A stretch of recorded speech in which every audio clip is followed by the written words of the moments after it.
G'day guys, Simon here, Simon Cigar and Spirits, coming to you again on YouTube and on the other socials that we're on. So it's been really positive and encouraging to keep going. So I'm super blessed and thank you guys so much for doing that. Tonight guys, I have these two fine gentlemen with me. I've got Jim on my left and Scotty on my right. We're going to go through, I'm not sure if you guys can see this down the front. This is a beautiful alignment of some beautiful single malts and some incredibly beautiful bourbons. We'll dive a little bit deeper into those shortly. And we have also, as you can see, the cigar pack down the front. They are Margo cigars. The guys at the Cuban Room have given those to us to sample tonight. They've got a awesome private event coming up on Friday the 4th of April, I believe. And if you want to know more about that, hit me up or contact the guys at the Cuban Room. Tonight's cigars, they come in 3 different formats. So there's a Connecticut Habano and also a Maduro. Connecticut being the widest, Habano being in the middle, and then obviously we're going to say the Maduro is going to be the more full-bodied cigar. I'm not going to read too much. The brand's been around since 2002. Nicholas Fusco was the brand owner. They're a Miami Art Deco style cigar, or the branding and the artwork on it is inspired by Miami. So yeah, that's a little bit about those cigars. Like I said, I'm not going to go too much into it because I've got 2 pages here that I could literally speak about these for the next 5 or 10 minutes, but I won't because we don't want to spend all night doing this podcast. So what do you reckon, boys? Ready? Let's go. Let's go. All right, guys. So like I said, we've got some beautiful bourbons and single malt whiskies down the front here. What do you suggest? What would we start from? Will we start from single malts or will we start bourbons? What would be the best, or just sort of dive deep and see how we go? I guess we got all whiskies there, so I'm thinking maybe even start with the double.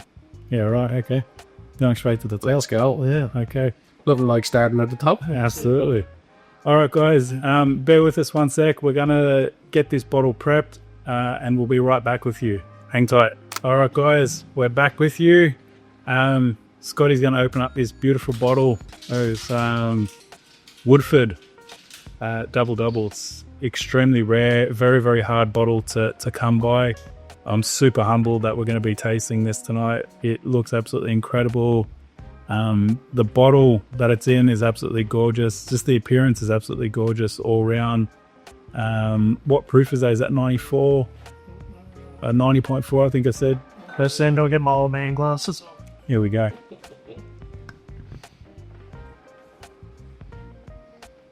It's at 45.2. Okay. 90.4 proof. And has it got any profile? Like what could we expect? Has it got any profile notes on the back or anything? I've tried this. I don't know if it's the same bottle, but I tried this at the Whiskey Hunt Australia last year, and it was phenomenal. Yep. It's not available in Australia. I was very lucky to have a friend that got this for me from the distillery in America. Oh, wow. Yeah, so thank you, Justin Mock. Justin has his own distillery, Woodwater Distillery in South Australia. So beautiful, lovely guy. We have to get him on here. Yeah, That'd be fantastic. yeah. Well, I'm hoping to get him up for just a tasting for the club and stuff. Yeah, so it was fantastic. But There you go. how's your glass? No. Beautiful. What can you use? Thank you. Wet your glass and class it down. Super, super humbled with this. Thank you so much. I'll pass that to you. Okay. And there's always more if you need more. So And I think we've got a few to get through. Otherwise, we'll get 10 minutes in, we'll start slurring our words. So maybe we better pace ourselves just in case. So guys, thank you again for coming on tonight and being a part. thank you for having us. No, you're very welcome. It's always a pleasure. Yeah, we've had great, bloke. We've had a couple of good chats previously. Yeah. Got to fix this up first. So there you go. Is that better? I know we've had some chats on Instagram and stuff and talk. It's a good getting, yeah. So It's always a good thing, yeah, always. it's great that we could sort of get over here and do it. Absolutely, and that's obviously why I created this space, and it's to create more community, camaraderie, and just fellowship. You know what I mean? Like we've all got a common passion about whiskey and cigars and all that sort of stuff. So why not, a better way than get people on, start learning a little bit about them, learn a little bit about the whiskey. I don't know, I'm nowhere near an aficionado when it comes to either cigars or whiskey. I'm always learning, so it's always good to meet new people, learn more from them, and and keep growing in the industry myself. And it's always really, really good. So I think we're all learning. Yeah, that's right. You never Also, I learned to make plenty of time when I come over to see you, because the last time I went for an hour, you was there to 1 o'clock. we walked in at the third party looking for it. That's what the helicopters kept circling, going, where the hell's Jim gone? That's what cigars are about, isn't it? I think you're right. You've hit the nail on the head, Simon. We're all still learning. I'd consider myself very new to cigars, even though, I've tried some over the years. I used to have a mate that I'd partake in the odd cigar here and there with, but I'm looking forward to learning a bit more off you, because you're more into your cigars, mate, than you are your whiskey. So it's just like I said, and Michael was saying before we went on, before we started going live, it's I love the process. Even the whiskey, like a lot of people go, oh, you must drink heaps. And I'm like, man, I'm up every morning at 4 o'clock in the morning to go train. You can't be drinking the night before, having late nights, getting up training in the morning and doing the same. It's a vicious cycle. You wouldn't last more than a week or two if you tried to do that. Like, you just physically can't do it. So, when we're having a pour, you're really just savoring the moment. And it's the same as a cigar as it is for me, the whiskey, where you just really, really savor the moment. We live just such a hectic life all the time, and being able to just sort of stop and appreciate what we're doing just slows the time down. And for me, I just absolutely love that. Yeah, I love that process. So it's like drinking whiskey now. For me, it's no longer about quantity or drinking for effect. Yeah, it's about drinking something different and enjoying what it is. It's enjoying quality rather than absolutely 100%. I remember when we were younger, I say when I was a kid, I acted like a kid, and now that I'm an adult, how could I act like an adult? But my wife would always beg to differ. V, I love you. I know you've always got some criticism to say about me, but I'm trying. Yeah, and for me, it's fails to do some childish things every now and then. For me, it's like the fellowship of like-minded people get together and sharing a dram, sharing a cigar. Absolutely. Just having a chinwag. Yeah. Talking shit. Absolutely. Yeah. That's what it's all about. It's a therapy in and of itself. Just to be able to catch up with the boys, talk a bit of shit, relax, and you could have had the worst week ever. Then all that's forgotten about when you're in the company of your fellow cigar smokers or your whiskey drinkers. And it could be anything else. Like, could be, whatever your fix is and whatever your community is, fantastic, perfect. If it makes you a better person, then absolutely go for it. Anyway, here's cheers to the first scream. Cheers. Thank you. All right. May you be at peace and use in heaven before the devil knows you. Cheers.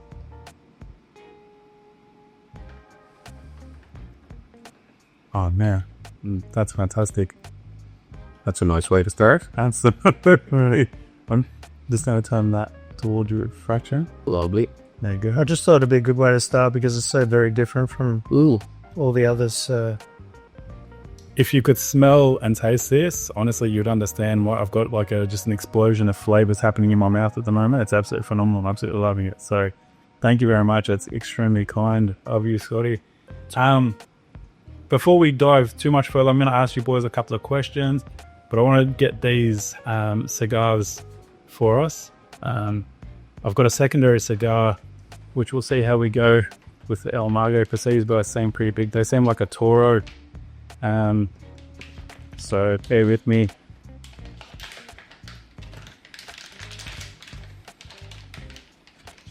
Again, guys, this is the El Margo Miami cigar. It's an Art Deco style themed artwork. The guys at the Cuban Room will be hosting a private event on Friday the 4th of April. Forgive me if I've screwed that date up and I've like stitched you up a beauty. Just contact them, or if not, I'll get the actual details and I'll post them. Just made sure. Yeah, it is Friday the 4th of April, so I didn't stitch anyone up. But yeah, so guys, we're going to tuck in. I'm just going to try and work out what's what, so I don't... so what have we got? So mild to medium. Mild, and then the blue one's full body. What do you feel there? I'd probably go the mild. Mild? Just as a lead-in. Yeah. There you go. Thank you. I'll do the medium. I like a little pink one, mate. Oh, Don't stare at it too long. So let's open these up. The packaging is really beautiful. Ooh. It's all really, really gorgeous. Like it's not it doesn't seem, doesn't seem like a cheaply put together cigar. Like the tube's absolutely gorgeous. The cigar looks fantastic.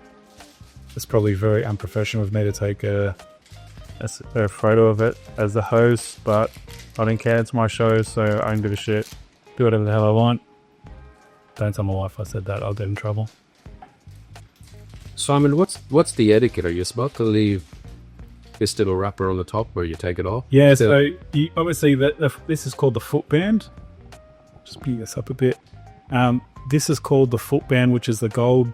You've got a black one, and I've got a gold as well. So the footband is purely presentation and also to protect the foot of the cigar, because they can craft and become damaged relatively easy. all right. So that's why that's on there. And then, as you just asked, Jim, do you take this off? My suggestion would be to say no, okay? Because what happens is sometimes, like the wrapper at the top, they use a vegetable gum to put the wrapper on, the label on. And if you peel that off now, there's a good chance you'll rip the tobacco underneath. Yeah. So as you start smoking and you get closer to it, the heat from the cigar and the combustion will actually warm up the glue on the actual band, and then it'll just peel off very slowly. So the problem is, if you do that now, as I said, you're going to end up with a situation where there's a good opportunity, or a good possibility, I should say, that you will take the you take some of the leaf off, and then next thing you know, the cigar will start unraveling. So it becomes a bit of a pain in the ass. So have a look. I'm not sure if you can see. Have a look at the foot. So the foot is obviously the bottom of the stick. Have a look in there. I don't know if you can see. I noticed in yours, Scotty, can you see different coloured tobacco? Is there? Yeah, it shows a little bit of Black, dark around, yeah, lighter. It's quite a light cigar when you compare the two. Yeah. So, and then I can see Jimmy's is in between that again. Yeah, so it's not always a representation of how strong the cigar can be. Okay. Because the wrapper is it plays a leading role, but it's not the complete. Depending on what they use as the binder and the wrapper, the internal components of the cigar as well play a massive role. So, some people say, I only smoke light cigars because they're, or light wrappered cigars, or Connecticut because they're going to be heaps lighter. Man, I smoked a Fuente the other day, and I can't remember what one it was at the top of my head, but maybe because I smoked it a little bit quick, but it gave me a very big nudge. I felt every bit of that little... Do you mind if I just smell the difference between those? Yeah. I didn't tell you before we arrived tonight, but Scotty loves smelling the cigars. Yeah, actually, I find that's got more of a smell to it, but I'm sure when that's lit, the aroma. Yeah. So these are But I really love an unburned cigar. Oh yeah, the smell. I think it's one of the best smells in the world. The aroma. Like, yeah. This is very sweet. What can you get in on yours? That's the Like same. very natural. Yeah. A very natural. Yeah, that one's Very natural. Yeah, wow. yeah. That's beautiful. All right, should we get it cut? Yeah. Nice, let's get it cut. Do you want to start off? Sure. So Now, when you cut, I was curious as to how far? yeah. Yeah, absolutely. So good question.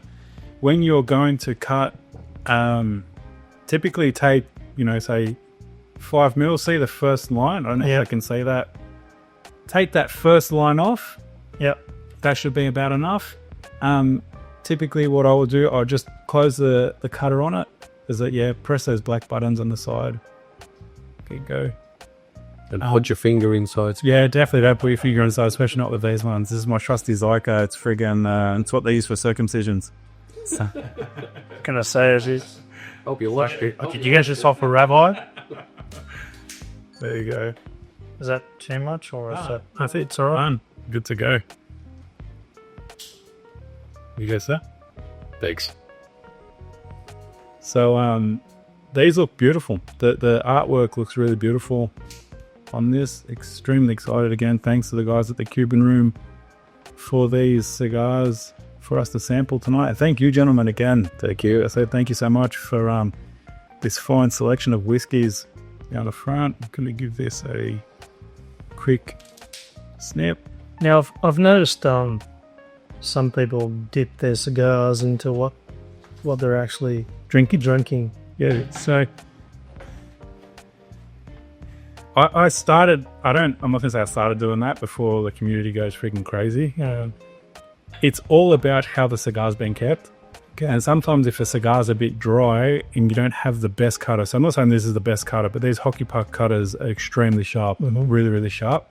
So when you're cutting, there's always a risk of cracking the cigar if you don't have a sharp cutter and or the cigar is a little bit dry. Right. So if you dip it into your whiskey or whatever it may be, it just softens up the tobacco leaf a little bit and allows you to cut it without cracking or breaking the cigar. So that's typically why you would do that. To say that you get flavors and whatever else out of it, I don't know. Personal preference, I guess. At the end of the day, if it makes you happy, do it. But I don't see any real other reason. That's my own personal reason why I did it. We've had some expensive sticks, so they might be $150, $200 a cigar. Yep. And you don't want to risk it. Even if the cigar's been kept in the most optimal, way, you still just want to make sure whatever you do is that you don't crack that cigar into a piece. So dip it in a bit of whiskey, soften it up, give it a cut, and away you go. So another thing I noticed too is you'd see a lot of people lighting a piece of cedar or something like that. Yeah. And they say, one of the reasons they didn't use matches is because of the sulfur and things. Yeah, absolutely. So when you first lighting a match, it's never really advised to light it and then straight away put because obviously, as you just said, the sulfur. So you let that sulfur dissipate and then you can bring your match in once and slowly start charring it. It's just a bit trickier. With this, obviously, with a torch, it's a lot more directed. You can sort of light it 100%. I always go on a circular motion. I'm always moving, with my right hand, moving it around, moving my left hand so I can make sure I get the full circumference of the foot of the cigar. Yep. Do you want me to light first? Sure. You want me to light first? Yeah. Yep. Just so I can show you guys how I do it. So I don't ever put the flame on the stick. I'm only using the radiant heat from it. I don't want to burn it. I want to see how I'm working the different edges. I don't know if you can see that, Jim. Jim's a seasoned pro. He doesn't need to get. Yeah. We're safe. We're safe if something goes wrong with fire tide. We're good. Study over there. Plenty of whiskey in here, you reckon? Scotty's a fireman. Yes, I Anything goes in trouble, we're helping. I don't know if I should ask that or not. What's that? But if I could ask you about your professional. That's all right. That's okay. Is it all right? Yeah. He's a stripper fireman. That's what I was about to say. I said, I was going to get it next. That was going to be the next thing I said. Yeah, I'm full-bodied like the cigars. So I've just lit this up. I've got a good even burn the whole way around. What do you think of the double-double? That's gorgeous. Yeah. It's good. It's so easy to drink. There's no heat from it at all. And that's what I find, guys, when you're drinking more of these high-end spirits, correct me if I'm wrong, but I find that I don't get that burn. Oh. There is obviously the exception of when you're drinking, high strength, high ABV sort of stuff, but I'm always, and me, I guess it's just my personal palate. I really enjoy around that 45 to say 52, 53. As soon as I start going higher, like the 60s, I've got to put my 4 Rs at 62%. I don't taste anything other than one. Well, try it sometimes with some water and just just drag it down, and it makes a huge difference. Yeah. But that's the thing about whiskies, and everybody tastes something different in it. So drink your whiskey the way you like your whiskey. Absolutely. It's like smoke a cigar the way you like your cigar. If you want to dip it in, get it in some fun, support. Absolutely. Here we go, skew. So that's in your way. Just like that. I got a big hit of cedar.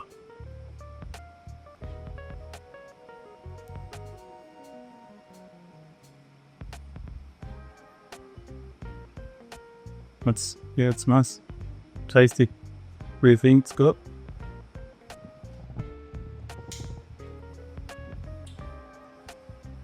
Might need to touch up that top section. Yeah. Just how it burns in.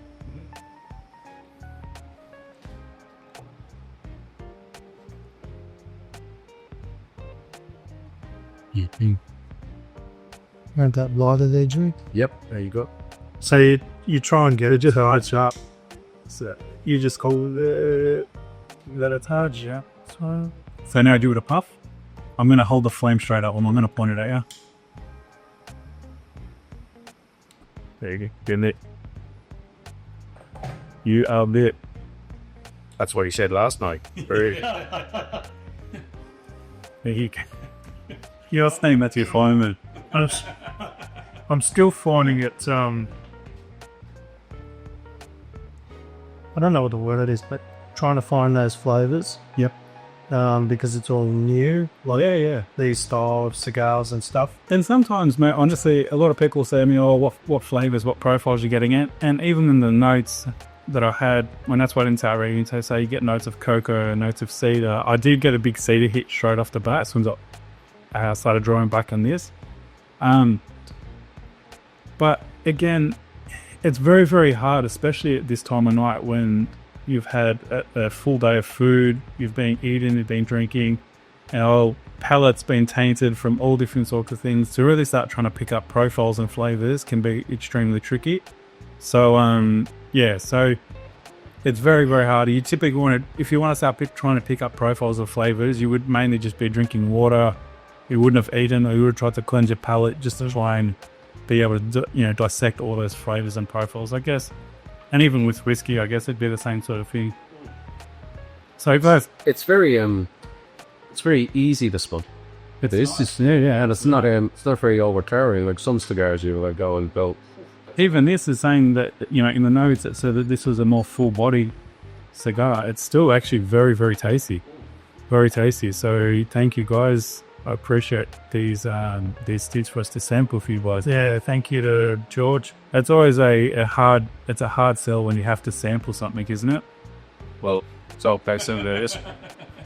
Guys, I'm going to ask you a couple of questions. It's just to sort of get the ball rolling, and then we just sort of kick on talking about shit as we go. I've just got a basic question of, can you introduce yourself? Jim, I'll start with you. A little bit about yourself, a little bit about the whiskey you like to drink, just some very, basic content. We don't want to know that you're a stripper.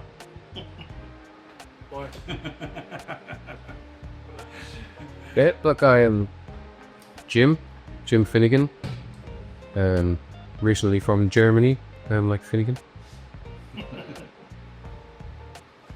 Whiskies, I started drinking whiskey when I was back in Ireland, quite young. And there you go.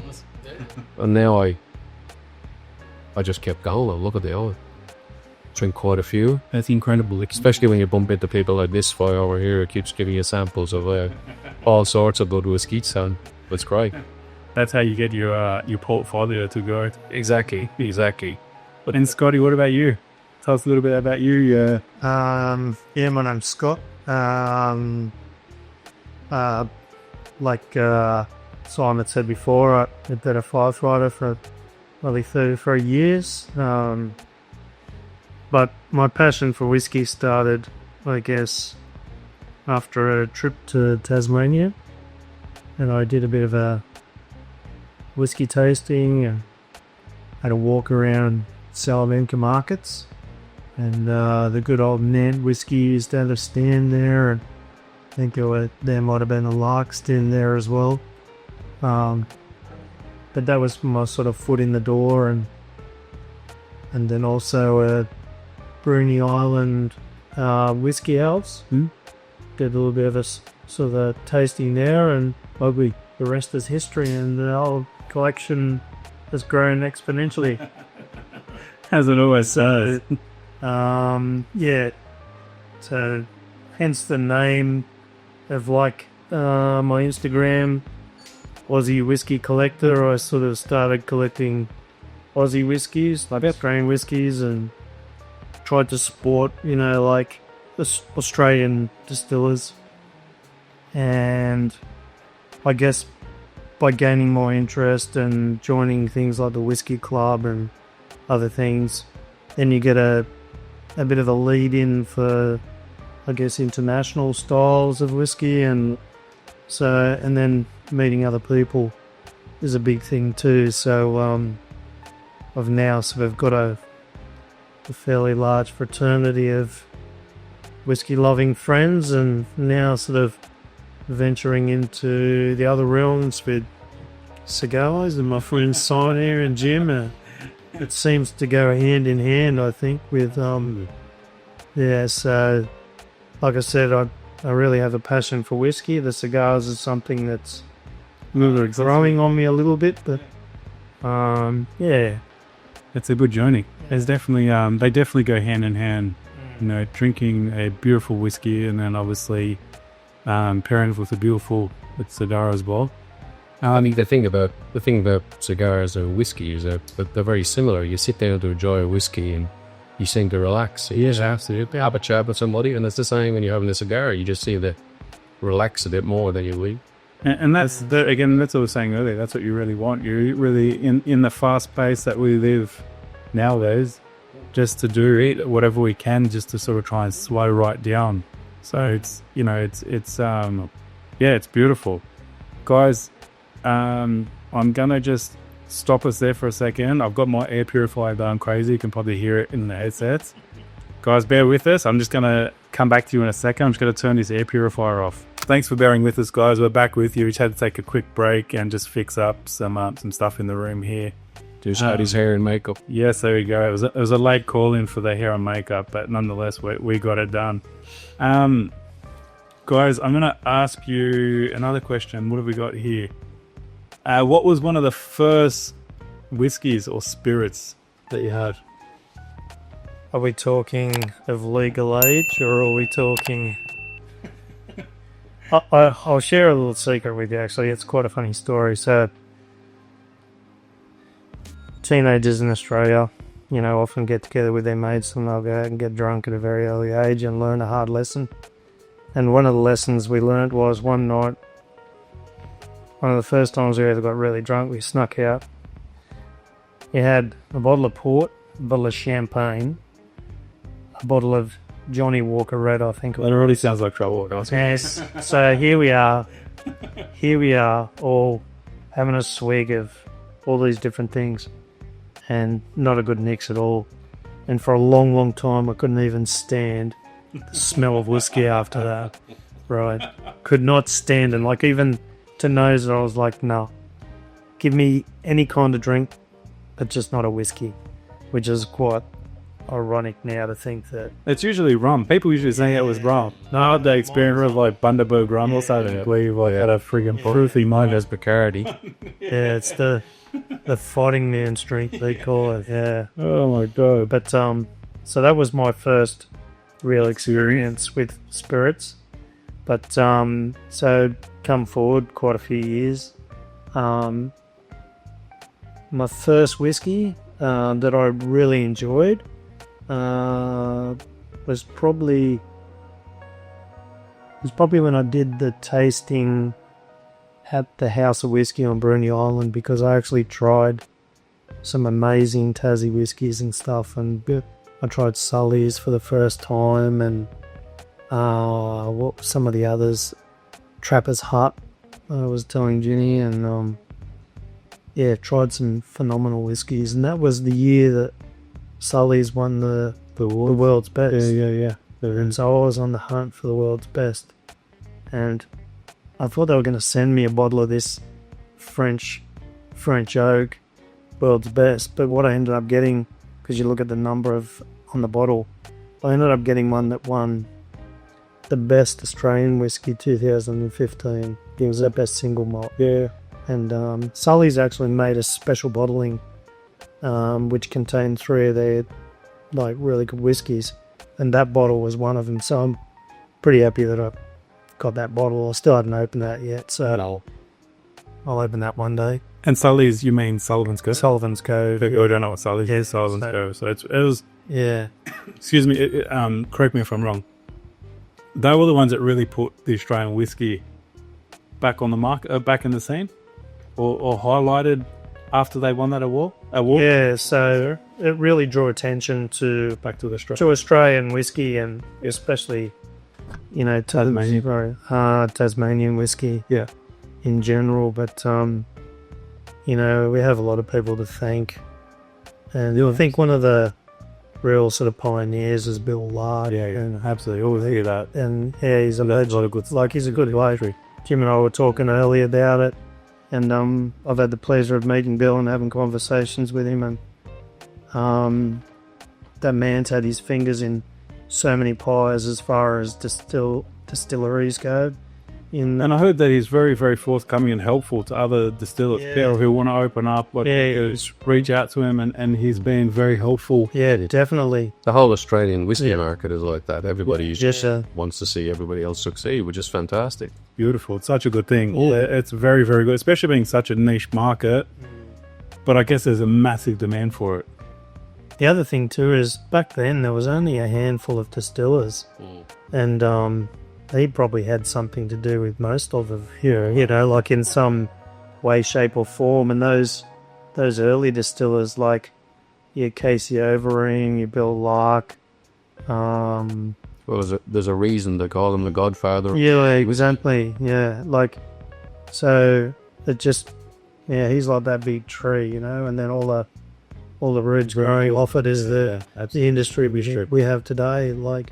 We're very fortunate. Very, very fortunate to have that kind of exposure now, and we're seeing heaps more distilleries and popping up all around Australia, and they're winning awards not just Tasmania, but some of the mainland distillers as well. They're all doing really well. Yeah, absolutely. It's a great thing to see. Archie, I think bottles are Archie. Yeah. I think that's a really good segue into our next whiskey too. Yeah, all right, let's go. Because we've actually got a bottle of Bates whiskey here.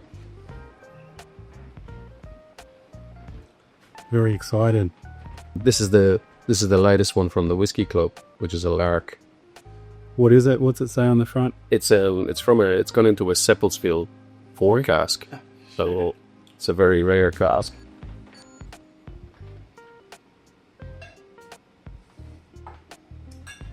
Very solid. I only tried this one the other night. It's pretty good. Couldn't help yourself? Couldn't help myself. Couldn't wait. That's one of the things. I've got quite a few bottles, and I've never bought a bottle I haven't opened. Guys, what do you think of the cigar? Just as we get on to the next drink. How's it treating you? Yeah, it's very interesting because it's a very mild cigar. Yep.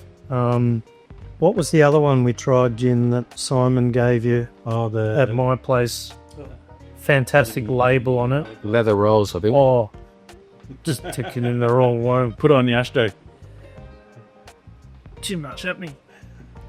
Wait till we get the pressure.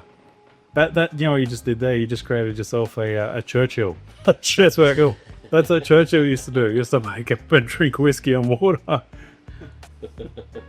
Forget friggin' cordial. I'm having fucking whiskey and water. I'm having whiskey and water for breakfast. Good man, he didn't waste it. There you go.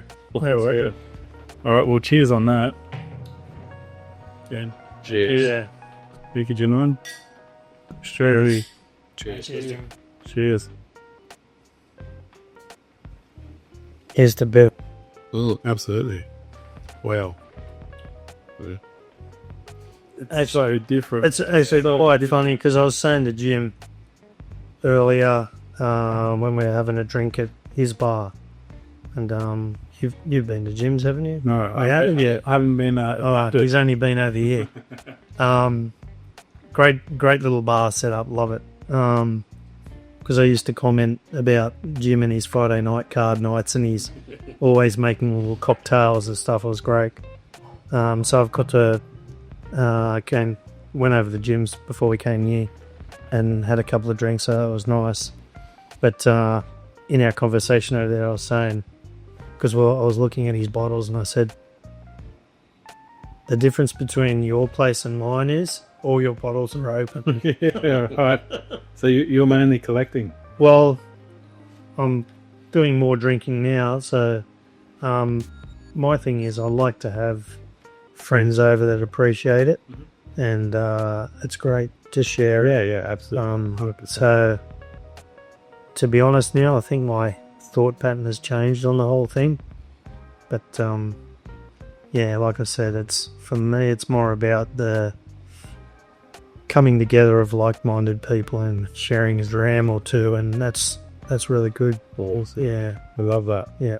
So, but you'll have to make the journey down to the southern beaches, mate. And, No, I'd love to. yeah. So It's fun to have you down. And don't worry if he invites you into one of his bedrooms. It's only so he can open up the cupboard and show you the whiskey on the bottom. one of the doors. Hopefully by the time He's got them everywhere. I need to build some shelves and stuff. So yeah. Always reach out.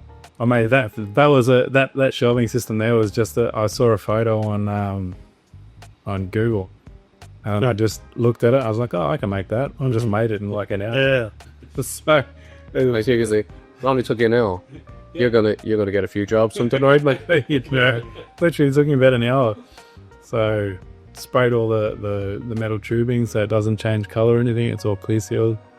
But yeah, I've got to make more shelving, more bottles that my wife is eagerly trying to get me to get them out of the kids' cupboards, out of the kitchen, out of the bedroom. So I laugh. I sympathize. If I made shelving for my collection, I would Need this whole room. probably need to wrap the room and yeah. probably put The whole way down. So, 5 shelves in. Simon, as a builder, you know how expensive wood is getting now. So we'll imagine how much it would cost him. I mean, yeah, at the end of the day, I'm easily persuaded. Then give me a nice dram, you never know.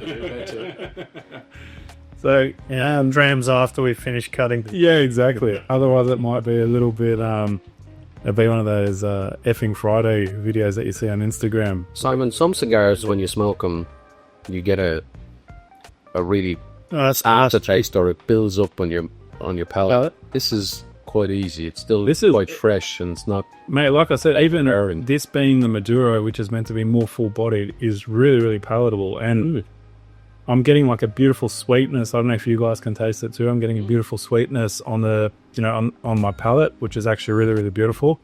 Yeah, I definitely would be looking at getting more of these cigars. They're absolutely fantastic. So, yeah, I hope you guys are enjoying it and pairing beautiful with the whiskey.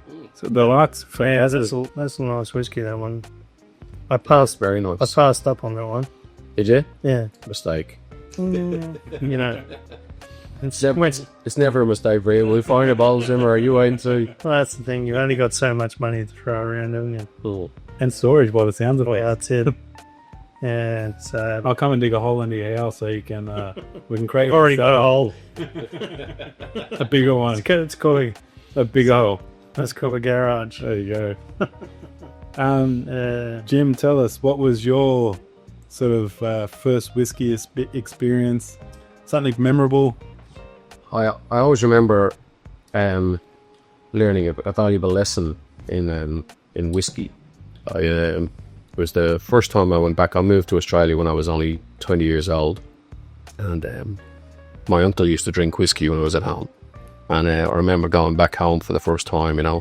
Young man made good in Australia, comes home, and I went out for a whiskey with my Uncle Joe. Yeah. And I said, "Well, you have, Joe, I'll get this one."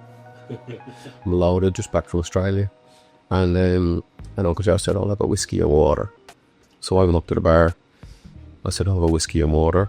And at the time, Joe was drinking Powers whiskey. Yeah. So poured the Powers, and then I lifted the jug to pour the water into the glass. And next thing I get a slap on the back of the head.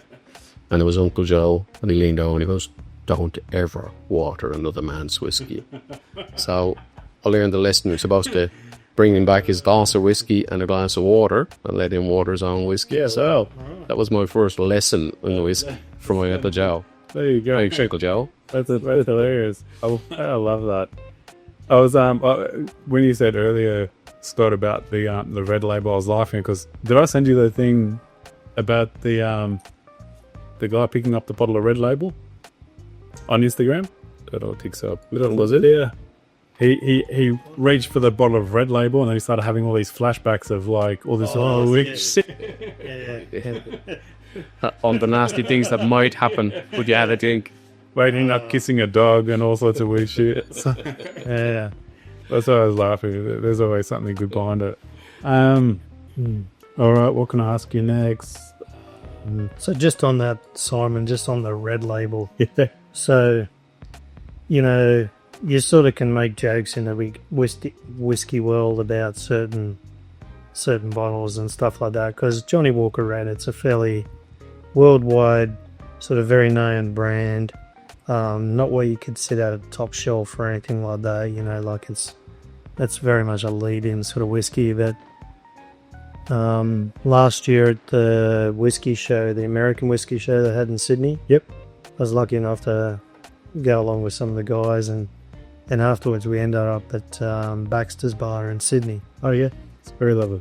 And Manu, a lovely Manu. Got him on tomorrow, actually. Yeah, have you? It's coming on tomorrow. Fantastic. Yeah, very good. It's He invited me into the vault in Baxter's, and we tried some absolutely amazing drams.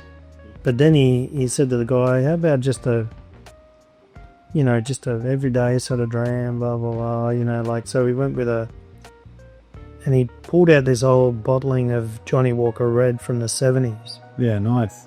And it blew me away because it was actually a really nice dram. Yeah, right. Like, I was surprised. I think it shocked a lot of us. Like, you know, we were sort of like, wow. You know, Johnny Walker Red. I'm glad you're saying that because I've actually got a bottle of the 60s or 70s. Yeah, amazing. Amazing. Unopened bottle. Amazing. You'll be blown away by it. Oh, right. Like, it's... I have to get you guys back. I'm not going to go try and dig it up now. Yeah. You guys go. So it just goes to show, like, you know, you hear of coffee snobs and all that, but we can be whiskey snobs sometimes, but sometimes things surprise you, you know what I mean? Like, we even had Sam Spur on last week. He's one of the journalists from Cigar Snob. Not Cigar Snob, sorry, it's a different, the Cigar Journal. And he's saying that when he does, or when they do their tastings of their cigars, everything's unbanded. They've just got a number on it. So like they're not Like a blind taster. Yeah, blind taster. So they're not going to have any brand persuasion, if you can put it that way. Yeah, sometimes you see a brand go, oh yeah, that, you know. So they get true and tried reviews from it. It's not sort of brand persuaded, as I said earlier. So I guess that's also a really good thing. Like, I mean, how many people would be surprised and shocked if you were to pour that dram for them? They'd be none the wiser that it was a Johnny Red from the 70s. They'd never pick it. well, I did that with Vidal. I gave him a couple of samples because Vidal loves his bourbon, right? Yeah. And I love Vidal. I know you'll watch. Absolutely. He's always lurking in the background. He's a hater. He's a troll. We love him, mate. It was quite funny, Simon, because I posted that I might bring over the double, and he goes, Where's my invite? No, he goes, Mad in. he goes, I'll see you in Cronulla, and I said, well, mate, I'm not in Cronulla. So, but yeah. So what was I saying? So about the you can't pick a cigar. Blind tastings. Oh, the blind tasting. Yeah, sorry. So I just poured a couple of simple Australian whiskies. One was a Nant bourbon cask, very light, and one was an Archie Rose hand fill, just a rye, and one was a Glen Grant. and but he actually didn't mind the rye. Didn't think too much of the Nant, but the Nant's a very easy drinking, very good lead-in whiskey. Yeah, okay. I just find it a nice, clean, spirit, like bourbon, easy to drink, smooth, really good starter. Not a real high ABV, only around the 45 or something like that. So it's good. That's a good entry point. I think. Yeah. If you're trying to bring people into whiskey, the last thing you want to be doing is giving cask strength or barrel strength. I was going to blow it off, and something that's not too full bodied. Same as with cigars, really. Yeah. Well, that's like you being more of an aficionado than myself and Jimmy. Jimmy probably likes a cigar more than I do.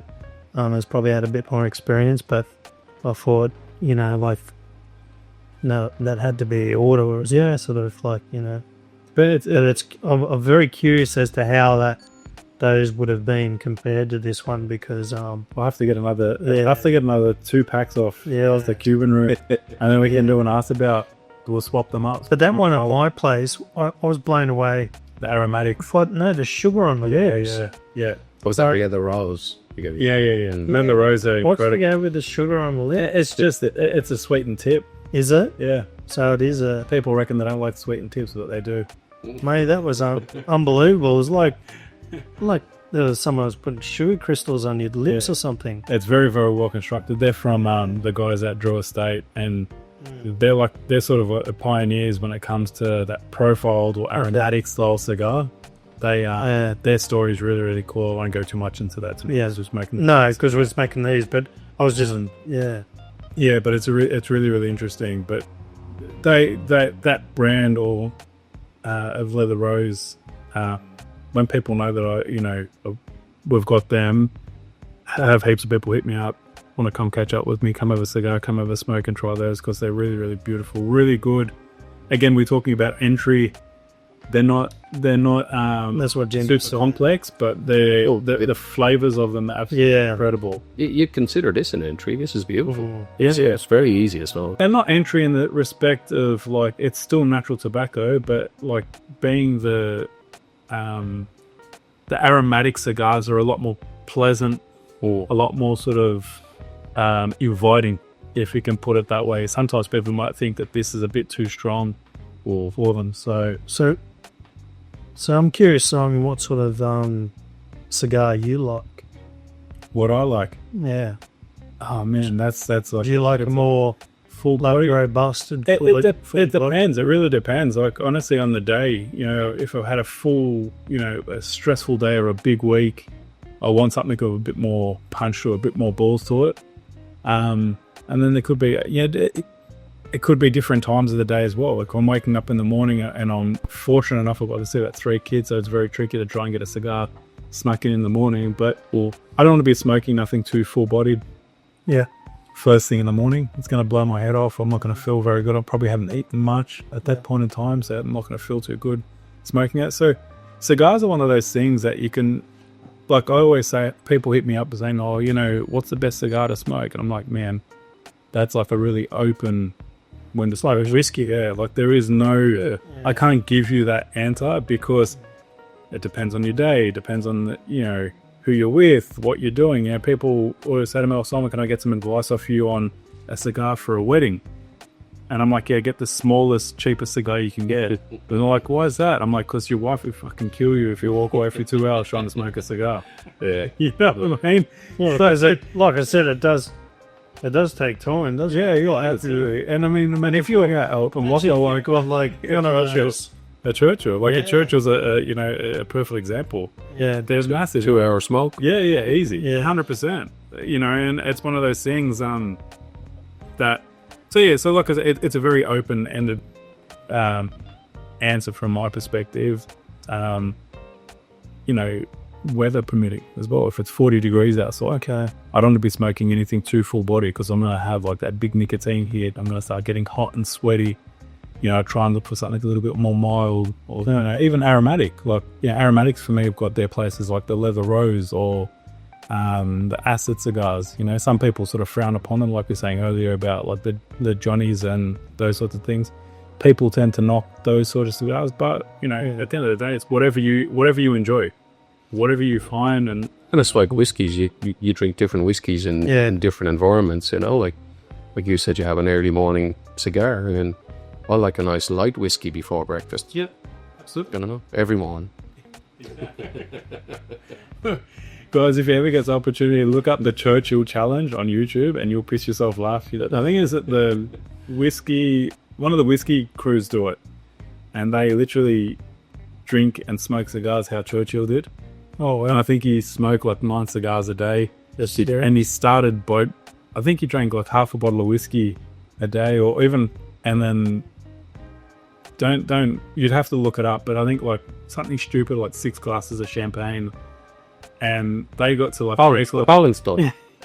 They got to like 3 o'clock in the afternoon and they were shit faced. Like, mate, we can't do this anymore. We're over this. So Was that before or after they stormed Melbourne? mate, We will fight them on the beaches. I guess that's I think you'd fight them anywhere after that many whiskies. I think that's how we won. Just saying a loose cannon. But yeah, I'll send it to you. You have to watch it. It's hilarious when you watch the poor blokes. You'll know who it is as soon as I show it to you. You'll know exactly who the bars are that do it. Yeah. But it's extremely funny. So, well, yeah. So that's a little bit about what it's a very hard question to answer in a short phrase, I guess, to say it like that. Guys, I want to ask you another question. All right. So your personal collections. We sort of dabbled on this a little bit. Well, what? My wife would be watching this. She won't be watching this. She won't be watching. Hey, Jimmy, I heard she was going to watch it, remember? She won't be watching. Even if she did, she'd probably watch the first 5 minutes of it and gone, who the hell are these dickheads? Who the hell are these blokes? Just a couple of I've been enjoying whiskies for a few years now, and I suppose I've got, well, you were over there tonight, I got about 350 bottles. Wow. And they're all open. Like Scotty said. And I haven't bought a bottle I haven't opened because what's the point? But for me, you know what? I like to enjoy them. So all power to you. And I think there's a reason behind that. Correct me if I'm wrong, Jimmy. But Jimmy had a life-changing experience going back a few years. And what I've noticed is I think he just embraces life for what it is every day. And I don't know if that's one of the reasonings behind it, but mate, I reckon I've actually taken that a bit on board. And like tonight when I was looking through, I was going, I could bring what's open. No, I want to bring something that you guys haven't tried, and I haven't opened, and I haven't tried, and It's very kind. because it's there to share and it's there to experience. it's there to enjoy good company. Well, that's the thing. And my grandfather once told me, to say, James, live every day like it's your last, because one day you're going to be right. So, and it's true. So enjoy every day, and enjoy what you're given, what you receive, and some of these are what we receive. So Well, we had enjoy it. on that. My uncle passed away this week. Unfortunately, it was a very big surprise. He had a few issues, and before I knew it, unfortunately, he passed away. So, and I've actually got a tattoo on my hand that says "Such is life," obviously from the great. Living your life every day for me is a must. And people say, "Oh, mate, you're always smiling, you're always cracking jokes." I'm like, honestly, life is just way too short. So enjoying, good whiskey and good cigars in good company with people who respect you and people who appreciate it is a massive blessing in my eyes, and I love doing it. And then you always have those few dickheads who try and leech off you and try and, take advantage of it, but they sort of fish themselves out real quick. They come unstuck, and people are like, man, you just don't get invited, or those people just don't get invited anymore. So, but yeah, so that's all. I'm super humbled. This lineup is absolutely gorgeous, man. And the lark is absolutely beautiful, but Sensational. absolutely enjoying that. Your choice next. We chose the first one. I chose reading well. Beautiful. This is a lovely one. How's yours? Still with you? Yeah. I've got another cigar over there, so when we get through this one, I've got our number 2 cigar, so we won't talk too much about that one just yet. So, if I can, I'll just share with you something else. So, I had a pretty close mate who passed away a couple of years ago now, unfortunately. I'm pretty sad when anyone passes away like it. There's no need for him to pass away. It's just one of those sad things in life. But I used to drink a lot of wine with him, and I was saying to the boys when they came over to my place, so I've always collected something, like I got into wine. So I was into my wine, like, in a big way. And I was also into, like, fine art, black and white photography. Always loved photography. So those are two of the things I started collecting. And then I moved away from wine into whiskey, because actually they're a lot easier to keep. Yeah, right? Fortified wine Absolutely. and whiskey are much easier to deal with. And it can sit on the shelf and you don't have to worry about it too much. But so I used to go and spend time with him and share wines and different things with him and stuff like that. And but I remember share the occasional cigar, and I remember these little. They were thin, long, from America somewhere, bourbon Infused or something? Yeah, dipped with vanilla and bourbon flavour. Yep. And we used to draw back on these things, you know what I mean? But they were smooth, and the flavour was just that eye for me. I used to sit out on his little area there looking over Middle Harbour and stuff, and just, like, because he had a bit of money and that, but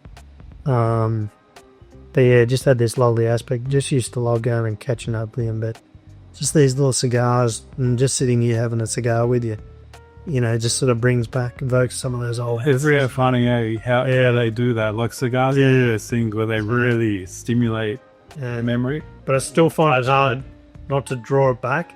So I'm trying to sit it in my mouth and just trying to sort of work through those flavours. Well, that's the best way to do it, is obviously just roll the smoke around your mouth, and then I'm not sure if you retrohale. Do you blow out your nose? I've seen that done, but yeah. Although we typically say that we've got more taste receptors in our nose. Okay. So, like, if you see an orange or an apple or a banana or a chocolate or a steak, whatever it may be, you know what it is before you've actually tasted it. Ooh. You pick up that scent and that smell. So when we're smoking cigars, you can blow, say, 3/4 out of your mouth, and the last quarter blow out your nose. It was hard to do it then. It almost went back. So the problem is, if you take a full big, drawback on the cigar, you try and blow the full amount out of your nose, there's a good chance you'll burn your nasal cavity. You just start coughing and sneezing. So just try it for that little bit. Yeah, just try it. And it's a really good way, a really good tip to sort of to try and pick up more profiles, more flavour out of the cigar. It's definitely and I find that's so funny, because I do it with whiskey now, I do it with wine, I do it with heaps of stuff to really try and dissect and pick up more flavour and more profiles. Obviously, just trying to get my palate to be more developed and be able to decipher. I think when I first tasted this lark, I got like sort of dried fruits. I don't know if that's Yep. So, and that's what I'm trying to do more and more now, is trying to actually, and that's what we talk about, obviously appreciating what we're drinking, not as much as it is just like drink it just for the sake of drinking it. Really trying to pick up. So, And the great thing is that not everybody gets the same thing. I always say, as it is cigars. And like I said, the thing is, your palate can be tainted from what you've had to eat that day, or if you've had spicy food, or whatever it may be. Maybe get a busy. Yeah. We just had a little bit of India. Yeah, I was actually going to say that, a little bit Indian. So, but that India food, prime example, full of flavour, full of spices and sort of stuff. Like, to try and say, I'm going to dissect this to the T, like, mate, you're dreaming. No way in hell. Not after you've just had Indian food or Lebanese food or whatever that's got a hope of spices and flavours in it. Yeah. It's not going to happen, So it's always good just to really enjoy these, and that's obviously, these are pairing well. Oh, Very, So, very much. I've got a question for you, Simon. What was your first experience with whiskey? And what's one of the first whiskeys you tried? So I'll answer that in two parts. My first experience with whiskey, being of ethnic background, like my parents are Lebanese. Yep. Going to like the family parties or the family, we call them haflas or just barbecues or whatever it may have been, and you see all the oldies drinking, and I'd have like a Shivers Regal with a carrot dropped in it. I'm like, I don't know what the fuck the carrot's for, but a carrot. Yeah. They'd always put a carrot in there, like, oh, we're gonna use that. Extremely, they like the Irish. I suppose probably good for your eyesight. Whiskey and carrots. I mean, I wish. Saying my everybody's ready to get blind drunk, huh? So you can walk out in the dark with a light and then again that built on that, what's that, night vision. But yeah, so that was, I always remember always saying that. I'm like trying to sneak a little sip of Shivers, and you could say carrot juice or carrot. Well, when you come down to my place, I'll make sure I have a Shivers and a crystallizer. There you go, beautiful. Not a whole carrot, it's just like a little slit. Oh, okay, I look like fucking Santa Claus. He left carrots out for the reindeers next to I don't forget chewing on them. So yeah, that was one of the experiences growing up. But then one of the real, like the biggest things for me was back in the sea days in early 2020 when the sea hit the world. Yep. As in COVID. Oh, yeah. And I just had a massive, like obviously I had heaps more time on your hands, and then you start appreciating certain things, and I just sort of started going this big deep dive into Australian spirits, and started like, trying all different sorts of stuff. There wasn't one any particular brand that really stood out. Like I respect and love them all. I just think that we produce some of the best whiskies in the world. Yeah. And I owe a lot to Kathleen Davies from Nip of Courage. Yeah, she's lovely. She's like a wealth of knowledge, and she was like really, really good at obviously getting me some different stuff to try and, cost-effective things that weren't super expensive either. Yep. So yeah, that was a big time that really, very memorable for me, trying some really good Australian whiskey, because at that point I didn't really know much about Australian whiskey. Not at all. So it was about 4 or 5 years ago, but I started learning more and more about Australian whiskey. So yeah, that's... So what was your first Australian whiskey? Do you remember? I'm pretty sure it was a Starward Galaxy. Okay. I think it was Starward Galaxy. It might have been one of the first ones, and that's I'd say it's a really good bang for buck. I was saying earlier, like a good entry level Australian whiskey. And some stuff, you're getting a 500ml bottle and it could cost you $300-400 or $200 or whatever it may be. No way.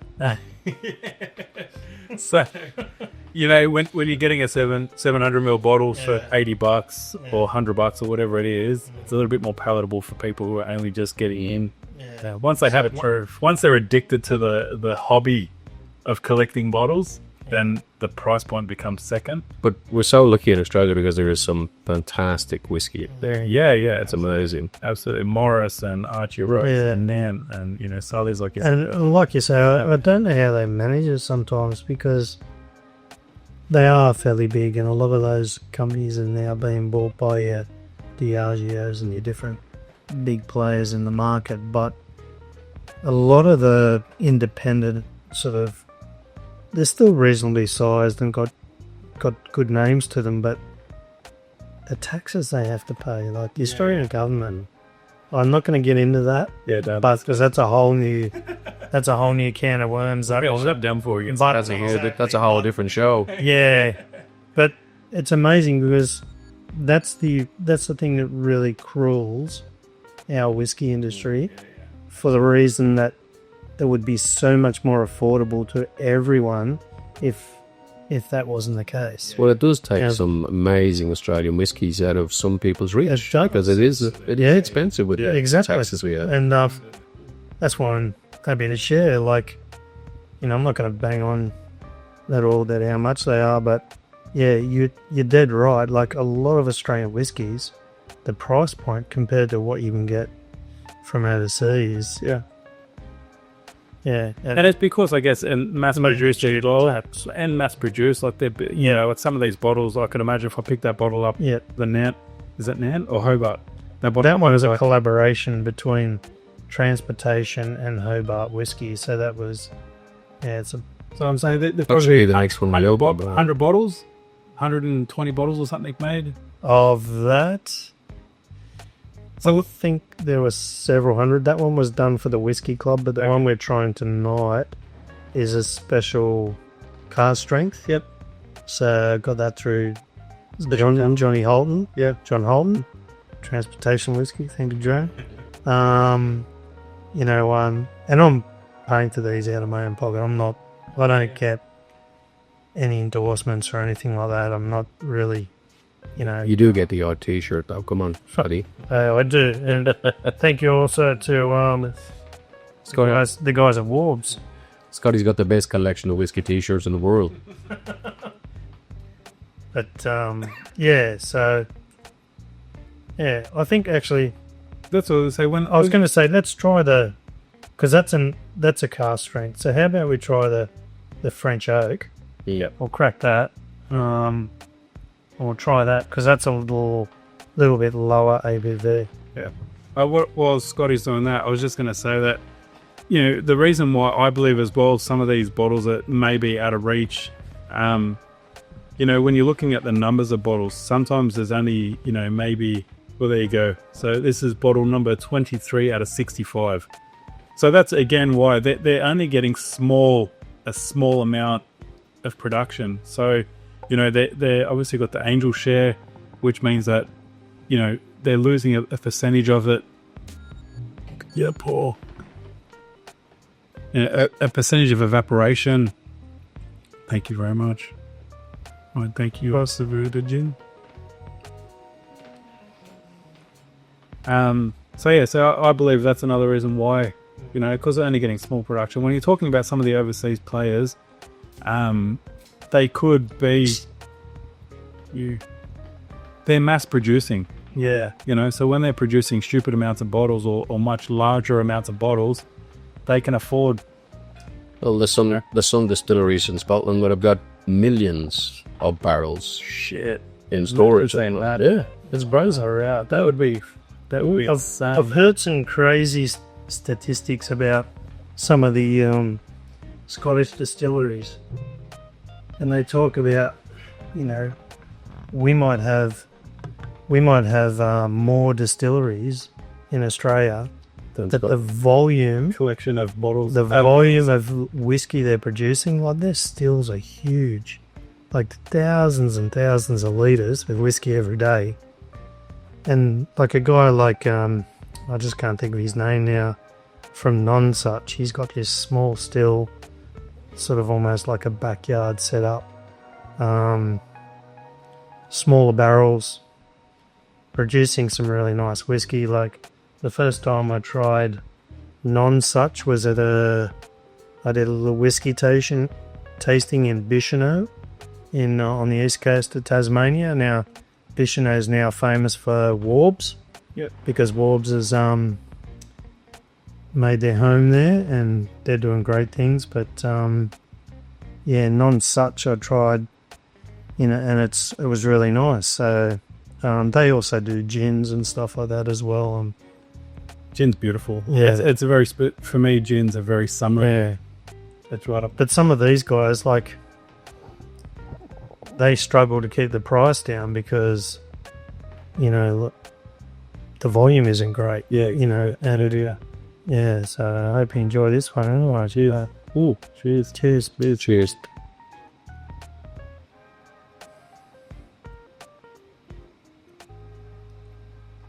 Budzik. Beautiful. And that's a cask strength, that one? Wow. No, that's I think it was 46%. 45 point something. That is. That's a French oak double cask, I think it said, was it? Beautiful. It's very Something like that. So very tasty. yeah. Lots of fruit in what one is loaded. Boys, I'm going to ask you another question. Okay, so I asked this typically about cigars, but I can ask it about whiskey. What's a go-to?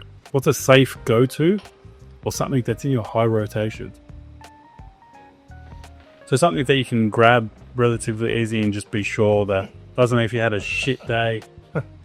Warbs. Yeah, warbs. Well, that's see, I Go-to. I haven't got them, will you? I haven't got them open, so like if I was gonna, He goes to it but does nothing with it. Hang on, he's got that many. He could go to it for a long time. I do have a few.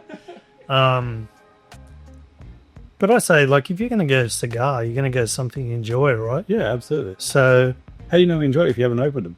well, I've tried them. See, I get samples sent to me because now I'm not backwards in coming forwards now, because I say to them, you know, can you send me a sample so that I don't have to open my bottle? I can at least try it. Yeah. And which is a nice thing too. But It's very fun. at the end of the day, when you're supporting them, I think a bit of give and take is a nice thing as well. You know what I mean? 100%. Like You're when you're- supporting them massively. When you're spending thousands of dollars on whiskey, you know, same as cigars. Like I'm sure you're spending a lot of money on cigars as well. Babe, I promise you I don't. They're like, honestly, they're like a cheap as. I've no idea what you're talking about, Scott. Definitely threw me under the fucking bus there. Bigger actor. Oh, I gives wife. My wife's away for the first few years. She was like, yeah, Don't worry, you can edit that out. Like, but I have a. that's the director's cut. I have a go-to. Mine. There's only a few bottles, I suppose, that I've got that I replace every time I empty. I like to try something different every time, but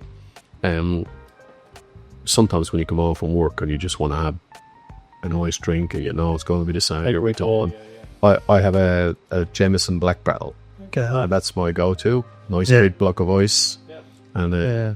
and that's my everyday whiskey. If I come home and have a whiskey, that's what it is. Yeah, nice. So it's always one of those things. It's always good to have those sort of go-tos that you can just say, doesn't matter what the day is or what's happened, you know, Yeah. just grab it. And it's like with cigars too. There's a few certain cigars that I can just reach for and grab and just know that you're going You get that familiar flavour for a lot of you. Yeah, absolutely. That's what It's just a relaxing.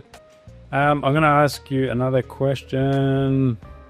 We sort of touched on this, and I'd say this is a bit of tongue-in-cheek. But what's your thoughts on Australian whiskey?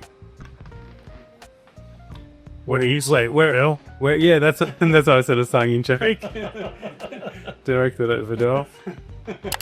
I'm going to make him watch this now. I better go first, or Scotty's going to sort of keep talking about whoops, doing trouble. I think we're very, very lucky in Australia to be. There are so many different whiskies out there, and there are some people making some fantastic whiskies. Yep.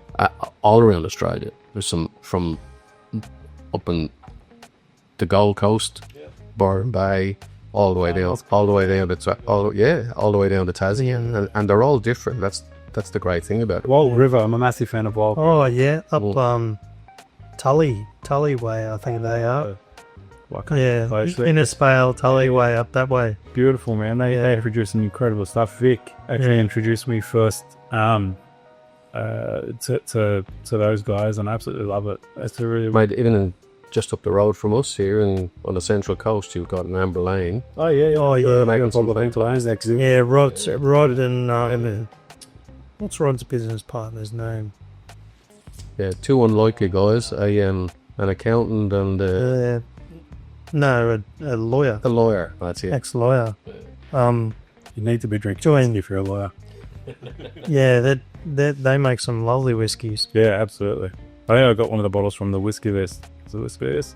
It was one of those companies that had a special release of Amber Lane. Yeah. It was a while ago.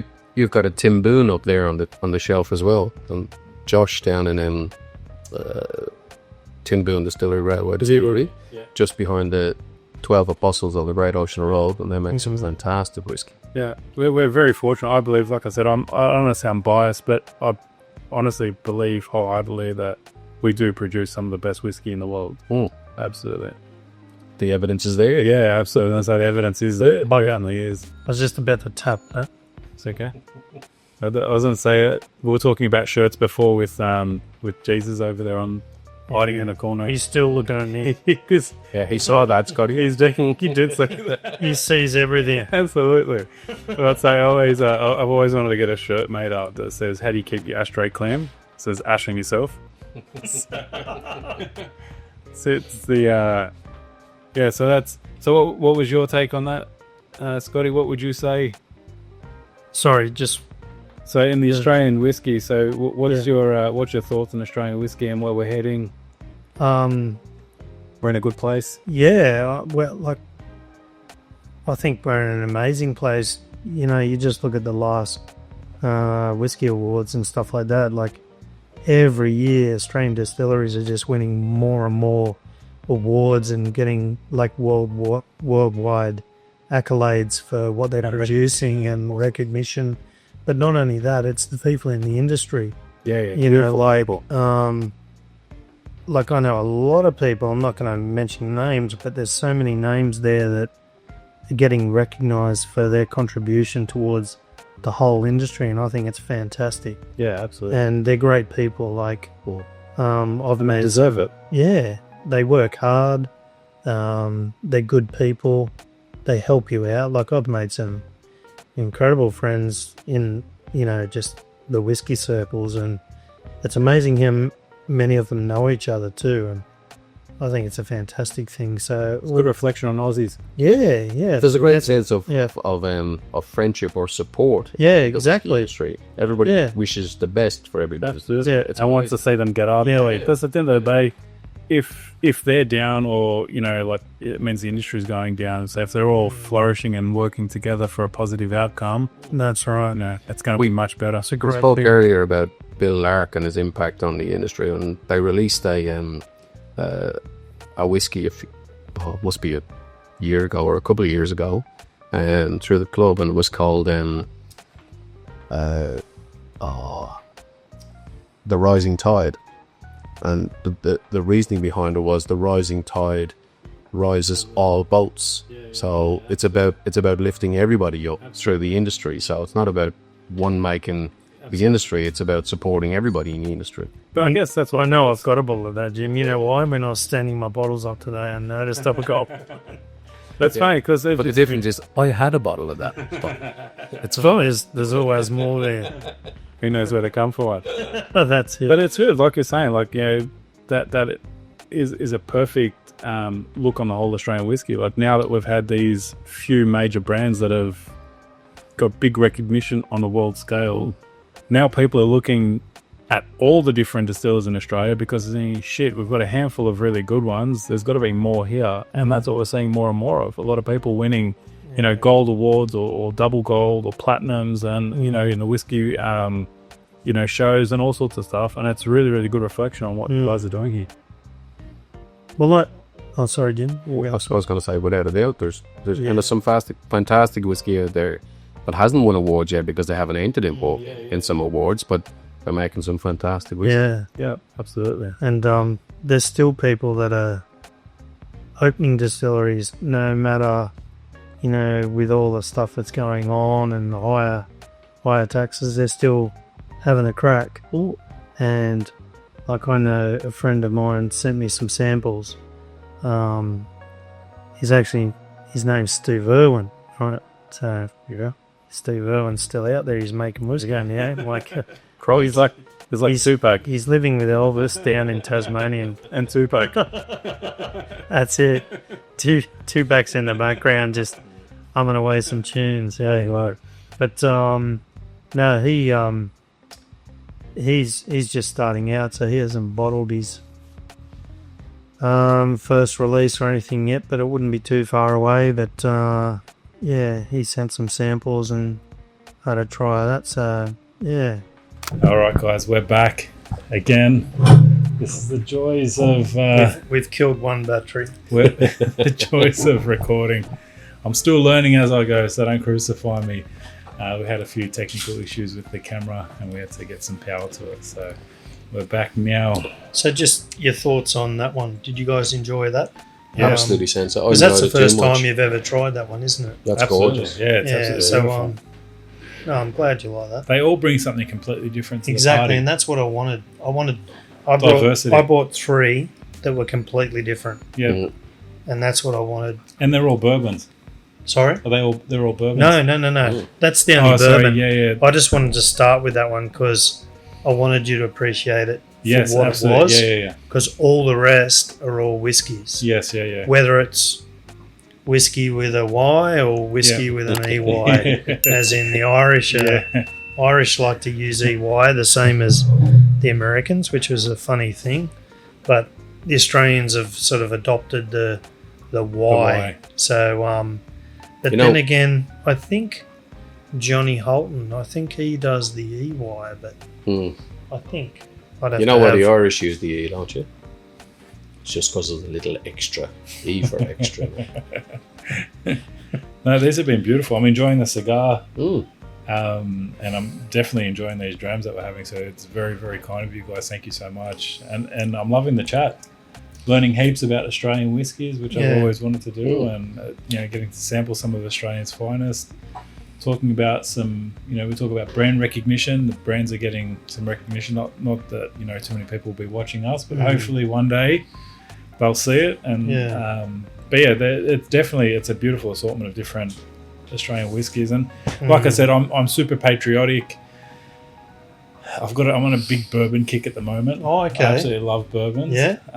But obviously, I still really, really enjoy like a beautiful Australian whiskey as well. That's a bad rabbit hole. Yeah. Don't worry, I've entered it too. Oh my god! Don't worry about rabbit hole. He's got a rabbit hole. Yeah, I saw that. It's so funny. I did see that hiding we up paired there. that together, didn't we? We did. Did you? Jim and I did I the haven't cigars. tried rabbit hole. We actually had some rabbit hole Yeah. cigars, didn't we? Oh, did you? I'll have to get Yeah. you back, and we'll do a rabbit Yeah. hole cigar. Oh, okay. They're box worthy. So they're Really? they're really good. They're really, really Okay. tasty. Yeah, Jim enjoyed it. Actually, I Simon just fixed me up with some Eagle Rare ones as well. Yeah. Cigars. I actually got some Eagle Rares over Well, there. hey, bring some Eagle Rare cigars down to Cronulla.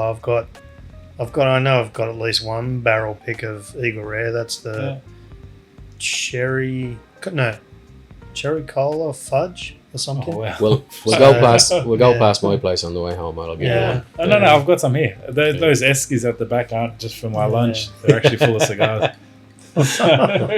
Yeah. It's I have to hide them in here. My wife doesn't know about that, so let's make sure she doesn't find out about them. What, you're hiding your lunch from your wife? Yes, I ain't eating lunch. So I've got a question regarding your cigars. So what I know from cigars is they're hard to keep because, Yes and no. yes and no, depending, like most people keep them in humidors and things like that, right? So you have to watch It's humidity and temperature. temperature. So, like I said, I've got them in Eskies. Okay. The main thing is that you want to try and keep them in a climate stable, Right. humidity stable environment. Yeah. Not too dry. Typically, you want it to be around about, people say 70-70, so 70% humidity, 70 degrees Fahrenheit, so around about that 21 degrees Celsius. But again, depending, if you want to age the cigar for longer, you can drop the humidity down. There's a whole heap of different things, and like we said just about the rabbit hole, mate, there's so much that you can start going into. But typically, if you keep them around that sort of 70 degree temperature, and then anywhere between say 60 to 70 humidity. Yeah. And the biggest thing is keeping them in an airtight container. Right. So whether that be a Sistema plastic container, Yeah. as long as that airtight seal on it keeps the moisture Okay. inside there. So the problem that you have sometimes with sort of the timber desktop humidors is that, of course, it's a timber. The timber can dry out, Mm-hmm. and then once it dries out, it obviously contracts in size, and then the seal of the actual humidor doesn't stay sealed anymore. So a lot of the humidity will start escaping, Okay. and then your cigars will start to dry out. So any kind of airtight, sealed airtight container is a really, really good option. A lot of people, ask me, what can we keep them in just for a week or so? A Ziploc bag. Yeah, I've seen you carry You them. keep them in a Ziploc And bag. You brought them over to my Yeah. place with a Ziploc bag. Yeah, I it just remember keeps the that. humidity Well, in that was there. that was Yeah. Simon. That was Simon's recommendation. Okay, Yeah. right. I was the Keeps same them as fresh. you, Scott. I didn't know. Yeah. How do you keep them? Where do I keep Yeah. them? Yeah, just don't Thinking put they them wouldn't obviously in last a direct sun. week. Yeah, and you're no, going, what's is in that bag? Because the thing is, they're still humidified. They're still going to be carrying humidity. They may lose some humidity out of them, but as long as you're not opening up the bag, closing the bag, opening up the bag, closing the bag, and then also you don't want to over humidify them either. So the problem is like the humidity out here might be say 80 degrees. 80% humidity, and we don't want to get our cigars at 80% humidity. It's going to be way too high. What will end up happening, you won't get a good burn. So these cigars have been burning really well. Yep. That we haven't had to light them up or keep touching them up. Yeah. It's been really consistent, and Like that's a it'll really sit big. there and then go back to it, and it's still that's perfect. So it's been kept really, really well. Yeah. So a cigar that's like wet firewood, essentially, you'd have to keep trying to keep it lit. You'd have to keep going back to it, keep trying to get it to light up. So that's why you don't want it to be over humidified. And then if it's under humidified and it dries out, then essentially you're just smoking dried leaves. It has none of the characteristics or profiles that are in the tobacco itself. So. And the other option too is, Scotty, just smoke them. Don't leave them too long. Well, I mean, I can't help myself. Like you guys were talking about collections. Yeah, don't collect cigars, Scotty. bloody Smoke hell. them. Yeah. It's like we say, rabbit hole. It definitely is a bloody rabbit hole. Bloody hell, I'm telling you that much. It's once you start collecting and you start uncovering, like our next stick that we're going to smoke is actually a barrel aged. Okay. But it's a 3 times barrel aged. So the wrapper, which is the external leaf, the binder, which is the leaf inside that holds the filler. So you got the filler, which is the initial bunch of leaf. They wrap a binder around it to hold all that tobacco together, and then you've got the wrapper, which gives it that beautiful presentation on the outside. All 3 parts of that cigar have been barrel aged. So question: when you get down near your actual band, yep, does that slide? I remember you were saying earlier. Yeah, no, you can peel that off. I'm at the same as you now. So what we can do, I've taken mine off. Glass away. So the heat from the cigar will actually loosen up the glue on this. It actually came and off I can really easy. Easily take that off without taking half the cigar off with me. So it's a good tip. So was there an actual? Yeah, there's a little line on it. But I put down there. Jeez, I am getting. Simon, the last time I was over, I brought you over a Bushmills, and you really liked it. I brought this one tonight, which is the Banyulas. Sorry, no, it's not. It's the Causeway collection from Bushmills, and this one won the Whisky of the Year from the Whisky Club last year or this year. I can see the big gold banding on the front of it. It's nice, mate. It's letting you know. It's lovely. We'll have it. Yeah, Scotty had some already. It is lovely. Try some of that. Thank you. I'm I'm extremely spoiled tonight, guys. Well. Thank you. With my hand down. Thank you, sir. That's very, very kind. I've not had non-such for That was a very nice whiskey. 11 It was years. gorgeous. No, He's probably bought one every year. no, or not, two not every quite year. 11. No, yeah, 11. I think. There you go. Good. Pass Yeah. that over. Let me. Oops. Thank you, Jimmy. No problem. It's. I don't think people understand how tricky it is trying to. Just a light pour there, guys. Yeah, exactly. We thought we'd be tapering down, but Jimmy's actually going higher up in the glass. Bloody hell! What the hell? Like I'm not traveling too Cheers. fast. Cheers, mate. Thank What you. happens? Cheers, boys. Cheers, mate. Sláinte. Thank you. Cheers, Jimmy. Cheers. Sláinte, man. Sponge. Yeah, man, that smells incredible. Mm. Far out. Guys, the different barrels that, like the difference in barrels, the difference in spirits is just so incredible. Like the profiles on this. Mm. And it's good, we were talking about this with Sam, not taking anything away from this cigar. It's not a heavy hitter in respect. It's got like over flavored or it's got too much happening with it. It's a really beautiful, pleasant cigar. I'm really, really enjoying it. The burn on this is absolutely phenomenal.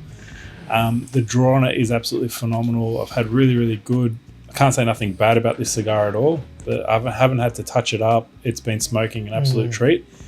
But it's really not competing with any of the whiskies. No. It's not overpowering. Yeah. It's not... And that's what I was saying about this one earlier on, being a nice, well, not an introductory cigar, but it doesn't overpower anything that you're having. And that's obviously what Sam and I, the gentleman from Cigar Journal, were saying, that you want to make sure you pick the right cigar to accompany what you're I did watch your drinking. podcast. So it's a really good point to bring, because sometimes if you're drinking something, you want, whatever it is, like if you want to drink it, let that be the star of the show. Don't have too many things trying to compete. Otherwise, you're not going to get that really good enjoyment. So I'm really pleased with this. Again, to the Cuban Room, thank you so much, guys. It's super kind of you guys. Thank you. Guys, I'm going to ask you another question. This is just a cheeky one. Peated whiskey or not? All whiskey. Yeah. All whiskey. Yeah. There's a Chinese tea. It's a smoky Chinese tea. Oh, wow. Lapsong something or other. I can't remember the whole name. It tastes like, it's a beautiful smoky tea, right? I love it. And to me, and I've actually heard it quoted when some people are tasting peated whiskies, like Matt Bailey, for instance, I think has referenced it, SMWS, like when he's tasting, he's said certain things and then said like a Lapsong sort of tea, and I'm like, Nailed it. yeah. And so, no, I think there's a place for Absolutely. peated whiskey. Like a mutual friend of ours, Andy doesn't like, shout out Andy Christie, he doesn't like peated whiskey too much. Like, he's a real bourbon man. Like, the Christie boys are all over bourbon. Like, they're amazing. If you want some information or stuff about bourbon, or you want to learn about it, oh mate, those boys did a trip and they went to something like 50 something distilleries in America. Incredible. Like incredible. Yeah, definitely. But I think if you asked me, peated. If you asked me a few years ago, peated or non-peated, I would have said non-peated all the time. Yeah. And it wasn't until I started tasting some of the peated whiskies, and when you get somebody who's able to help you through that and identify what some of the different tasting notes are in the whiskies, it's amazing. Now I have quite a few. Do you have a Volden 16 for breakfast? Not for breakfast. That's an afternoon whiskey, that one. But it's one of those things. It's education. It's like cigars. Yeah. If I was to give this cigar to a complete novice, not saying that this is a strong cigar, but if I was to give this to a novice, it'd blow their head off, and they're like, "I'm never ever having that again." I'm very curious as to how much difference there is between I don't think this and those. I don't think they'll be a great. These are very, very approachable. Extremely approachable. I'm No, they are. This is beautiful. Yeah. This isn't strong at all. It's just I'm getting very lovely, beautiful caramel, like a very, I'm going to say caramelly or toffee sort of sweetness on the back of my palate, which is it's very beautiful. But that's where I come at with peated whiskey. You need to be introduced to it correctly with peated whiskey. You can't just and I big shout out to Adrian Graham. He helped me along sort of to navigate through that. I was like, no way in hell, I'll never drink peated whiskey. And he's like, yes, you will. He goes, I'm going to send you a sampler of like 6 different bottles or 6 samples to try, and he numbered them 1 to 6. Okay. And he's like, try number 1, then try number 2, and then try number 3, and try number 4. And by the time I got to number 6, I still didn't like the. No. I liked the ones prior, but number 6 was just a more full-bodied, a really intense peat on it. It just didn't suit my palate, but it's like everything. As you sort of progress in the development of your palate, you start appreciating different things. 100%. You know, and that's why you say now, I don't like that. I'll never drink that. And then, 6 months down the track, you try and like, fuck, I actually do like that. It's like wine as well. Like, you know how some people, they don't like a full-bodied wine, but the more you drink, the more you try. and you sort of go, oh, that's interesting. There's or whatever, hints and like- different parts and Yeah, profiles yeah. of characteristics. Yeah. You know, it might only be a small fraction in each bottle, but you start to become accustomed to those flavors and profiles, and you can start becoming more tolerant and more. You actually enjoy them or start searching for them. Really, Yeah, But there's also no right or wrong. I mean, if you don't like peated whiskey, you don't like peated whiskey. exactly. Absolutely. And drink what you enjoy and how you enjoy it. It's Absolutely. it's very interesting. Like you get some of the Isla sort of peated whiskies, and they're very different to some of the Highland peated. With the Highland peated whiskies, you're getting these. Or some of the peated amazing- whiskies from Orkney. Yeah, They taste so different. Exactly. Like with the Highland ones, you get a lot of that heather and that because it's a Highland peat, right? So you're getting. It's almost like having a field of wildflowers that have sort of, I guess, sort of decomposed, and so the peat's made up of different stuffs. Whereas you get something like an Isla, which is made up very coastal, and that you're getting those iodine flavors and the different sea sort of influence and stuff in it, and they can be a lot more robust and a lot stronger. And I guess it depends how they malt their barley as well, how intensely they malt them. One thing, I don't know if you've had any Belgrove whiskey at all. Australian. Yeah, Australian. We've got one here tonight. Did you bring a Belgrove? That one from Killowen is a Belgrove that was aged in Ireland. Okay. Yeah. So Peter Bignell, like, amazing guy. Like, he's just incredible. Like, incredible mind. You know, like, but he just experiments. You know what I mean? Like, he's a farmer by profession. Yeah, right. Got into whiskey because he had a field of Strawberry runners. Yeah, and rye that he didn't want to waste.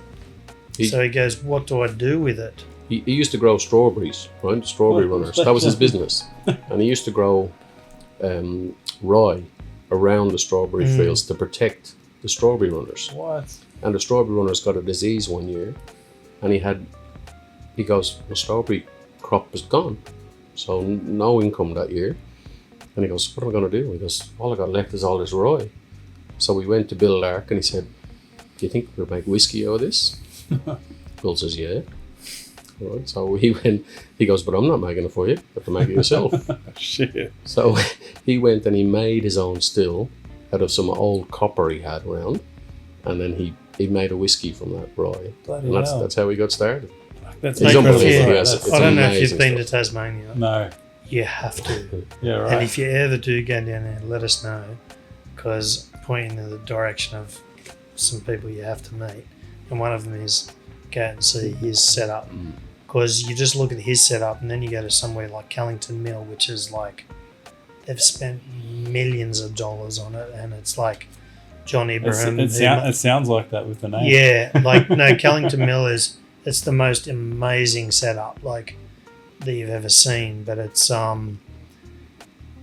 but then you go to Peter's and it's so rustic, and he's built everything with his bare hands, What a legend. and he uses From stuff that's out the back of the Yeah. farm. but you know That's where Doesn't waste a thing. I he love gets that. his fuel from fish and chip shops. He uses old oil, and he's Biodegradable. made this. It's almost like a jet that he burns the oil with burner. to fire his still. What a legend. And he's offside a Man, who is an absolute legend as well, and highly intelligent guy, and just those two are an amazing partnership. But Man described to me one time as the way Peter's got his still, they have that direct fire still, and what that does is a lot of stills used to be like that. Now some are steam, some are electric coil, all different. But the direct fire, it has this effect, and it's called the Maynard effect, which was told to me, and it produces a different chemical reaction, it does different things to the whiskey. You know what I mean? You And need different flavors and profiles. yeah, but if you've ever tasted his new make, just in the barrel, it's like high 70s, and you sort of dip in and taste it, and it's as smooth as silk. It's the most amazing fragrance and everything. And when I went down there, I was tasting whiskies, and we had the whiskey, the ABV sort of alcohol gun, where you Testing. sort of dip the little thing in it, and most of them were high 60s, if not 70%. And like one of the words that people hate to use in the industry is smooth, but seriously, when you get high ABV, sometimes you get that Just heat burns. from the alcohol. This was smooth as silk. And let me tell you, the stuff they're doing, like, and experimental, like the sheep shit, that's what we were getting to with the peated, right? Jimmy and I were talking about this earlier. There's other places in the world that do it as well, but Peter really sort of hit it on the head. So he came up with the idea of, he goes, I don't have peat, but what do I have that is similar? And he goes, peat. It's decomposed organic matter in the dark, left for eons in the ground, sort of thing, breaks down. Sheep eat grass and whatever, breaks down in the dark, break down by stomach acids. I reckon I could use sheep shit as peat. And let me tell you, it's quite amazing whiskey. I've got some. Happy for you to try it any time. Send you samples or come down and try it, whatever. It was a great story. The name of the whiskey he made with Sheep it. shit. Holy No, shit. holy shit. So it's right up your alley. Saw that. Jesus knows. But incredible. There's so many incredible stories out there like That's that. incredible, But man. he's actually, It's like an Aussie battler. That's mate, like, he that is, shit no, he's like the Aussie There's a inventor. Like, when you're making whiskey, the first parts that come off the still are the really volatile substances, yeah. and you can't Poisonous. bottle the poisonous. Yeah. Right? So most people take those. They're called the heads. Yeah. They throw it away. The next part that comes off the still is the hearts. Yeah. That's what they bottle, and then the tails go back into the next run. Right? So most people take the heads and throw it away. Peter takes the heads and he puts it into the window washers on his tractors on the farm because it doesn't freeze during the winter. What a legend. So he uses everything. It's unbelievable. Mate, talk about sustainable. Well, I consider myself a sustainable builder, but oh when no, I you hear that got sort to of get stuff, down there and see him. that they is bloody reckon he has the Seriously. greenest distillery in the world. Yeah. Oh, Really? He wastes nothing. What a so legend. I don't know if you've ever heard of Noma. No. Noma is like a 3 Michelin star, like the best restaurant in the world. They have books and everything about it. Incredible restaurant, and they're all about experimentation. They were looking for a whiskey to pair with their food and that all around the world.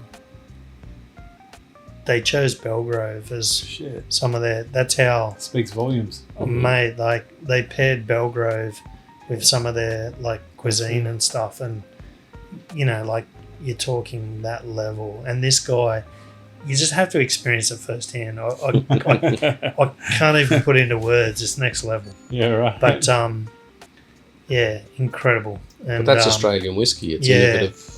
and that's what I love about And it. infant Yeah. stages too, so they're still sort of. Yeah. I'm not saying they're still learning, but they're you talk Yeah. about Irish and Yeah, they've been around for how long, and Bushmills. Been around for a long time. They're Yeah. the oldest registered distillery in the world. really. Mm. So and this Causeway collection, Mm. Jimmy and I were talking about earlier. Oh, so good. I'm loving every bit of this. Yeah. Do you know what the Absolutely Causeway is? No, So Jimmy probably it's in Northern Ireland, right? And it's an amazing land formation. I haven't been there. I've heard about it, but so the Causeway collection is they've named it after this like natural land formation. Yeah, it's only just down the road from the distillery up in Mm. County Antrim in Northern Ireland. lovely. Yeah. Another bucket list. There you go. My bucket list Exactly. is just expanded. After Tasmania, that's So- where I'm going. So getting back just quickly to finish on that, so peated whiskey, right? So you've got your Octomores, which are amazing whiskies, really high Peat parts content. per million Yeah. of peat. So Peter Bignell said, I want to have the highest parts per million peated whiskey in the world. Shit. Right? So he Is came up with this idea, and he called it. He smokes the barrel as well as smokes the whiskey, right? And he came up with this thing, and he called it Bogan Burnout. And when you go down there, you can try it. Comes in a little bottle. You can buy it, right? Peter carries a little bottle round with him when he goes out some places because he loves that smokiness to his whiskey. So they reckon he gets this little bottle out and just adds a dash of the Bogan to some of these other whiskies just so he can enjoy it. And then you blend. But I tried it. But Bogan Burnout, if you've ever smelled burning rubber, It's it's like burning rubber in a glass. What the hell? It's next level. It's intense. It's next level. That's intense. And so this is what I'm saying, like, and I love that about Australian whiskey because it's got these characters. Yeah, yeah. You know what I mean? And Well, then, I mean, like, for instance, as a people, we are like there's so many Yeah. characters. oh, You know what I mean? and It's like just even very larrikin. Bill Lark is a character himself, but he's a gentleman. And he's got so much knowledge there, man. Like, for him to help out all these people, like, and have a hand in people flourishing. You know what I mean? It's very rewarding in incredible. itself, man. Yeah, Very rewarding. and I Like, love to that. Like, want to help without yeah, you know, like for nothing in return. You know, and that's, I guess, it's a Yeah. beautiful thing and So- something that we're not seeing more. We don't see a lot of it nowadays, unfortunately. nothing in return except the love of whiskey. That's it. I Bill don't loves know. it. I don't know if Absolutely. you've both heard, but apparently this next generation, they don't do alcohol much, and they don't like whiskey. I've heard these things about this next generation that they're steering away from. They'd I was rather like- eat freeze-dried There's- bugs. There's a few people in the next generation. Oh, I've got a son Just- who's one of them. It's such a shame, though. Like, I guess all we can do is like put Be it good out role there. models. You can just be good role models and educate them. But we know some, like, and you know as well, some of the guys in our chats and stuff, fantastic young guys, and they're into it. Yeah, yeah. Like guys like Ben but even Thomas. Like, Thomas is young. You forget Thomas is young. Yeah, like, yeah. he's the one that started Yeah. the group and got it together. Yeah. Absolutely. You know, but, I mean, like, it's one of those things. Like even cigars. yeah, Like 9 times out of 10 people think of an old guy smoking a cigar, like a grandfather or something like that. Yeah. But nowadays you're starting to see it's different because you see people who just appreciate things, yeah, I guess, and there's only going to be a small niche, a small amount of people that do it. They're not about the sort of the quick fix or, you know, just off the shelf sort of stuff. They want to try and educate themselves and learn more about certain things. Like, you know, we're doing tonight, talking about these incredible spirits and cigars and learning more and more. That's what it's about. Absolutely. Guys, I want to ask you another question. I've got 2 more questions here. I'll ask you one and then I'll go into the one that I've got here in my paper. I'm always a big bang for buck guy. I'm a bang for buck guy. I always talk about bang for buck cigars. So I have so many people hit me up and say, Simon, I want the most expensive cigar. And I'm like, what do you want that for? I'm like, how often do you smoke cigars? Like, I've never smoked a cigar before. I'm like, well, why the fuck would you want the most expensive cigar then? I'm like, you want the best bang for buck, the one that you're going to get, you know, spend the least amount of money on, but get so much for it. Because, you know, you can recommend stuff like a Cohiba Beheki where you're spending $1,000 on one cigar, but are they going to be able to pick every profile and appreciate every little bit out of that? Probably not. They can say that they did it, and some people would just want to do that. They just want to, you know, brand brag or whatever. They want to say, oh, I smoked that, you know. But so I always talk about bang for buck. Bang for buck. We went to a whiskey tasting from the Whiskey Connoisseurs Club a while ago, and Sorry, didn't you get the memo? That was an alarm. It's going. You're going over time. You're going to get through No. 2 batteries, guys. That's 2 actually batteries. an alarm. Simon I punched said- straight into the PowerPoint. This one wasn't going to fuck up that time. Simon said when we arrived, "Can you put your phones on silent?" That was actually an alarm. It's from my daughter. So, But we had a whiskey tasting a while ago gosh. with from the Whiskey Connoisseurs Club, and we tasted 2 whiskies, and talking about bang for your buck, one of them was a Macallan. Manu brought these. One of them was a Macallan 40-year-old. Okay, that's One was a definitely bang for Macallan buck. 30-year-old. And if you talk about bang for buck, one was a hell of a lot more expensive than the other, but one of them tasted so much different. And bang for your buck is something different, because my bang for my buck is probably different to yours and different to Scott's. Say $100. Say 150 and lower. Glendronach 15. Okay. That is a cracking whiskey Yeah. for $150 price point or less. Yep. Oh, that's a Good cracker. recommendation. Oh, it's a cracker. Yep. Yeah, you could drink that. If someone said you can only drink one whiskey and you're only allowed to spend up to that much money, I hate to say it, but yeah, like I'd be happy to sip on that. That's what we want to try and do. Yeah. Because some people, I mean, look how many incredible bottles we have here in front of us. Some people wouldn't even know where to start. Yeah. So giving that sort of recommendation is always super helpful for people. Well, That's for me anyway. Like yeah, and our palates are all different, but I mean, it's like cigars, same thing. You've got to obviously just try them and try and work out what best suits your palate. For me, I got a Bushmills 10-year-old. That's one of my refills. Yeah. When I empty a bottle of 10-year-old Bushmills, I buy another bottle of 10-year-old Bushmills. It's always in the collection. Yeah.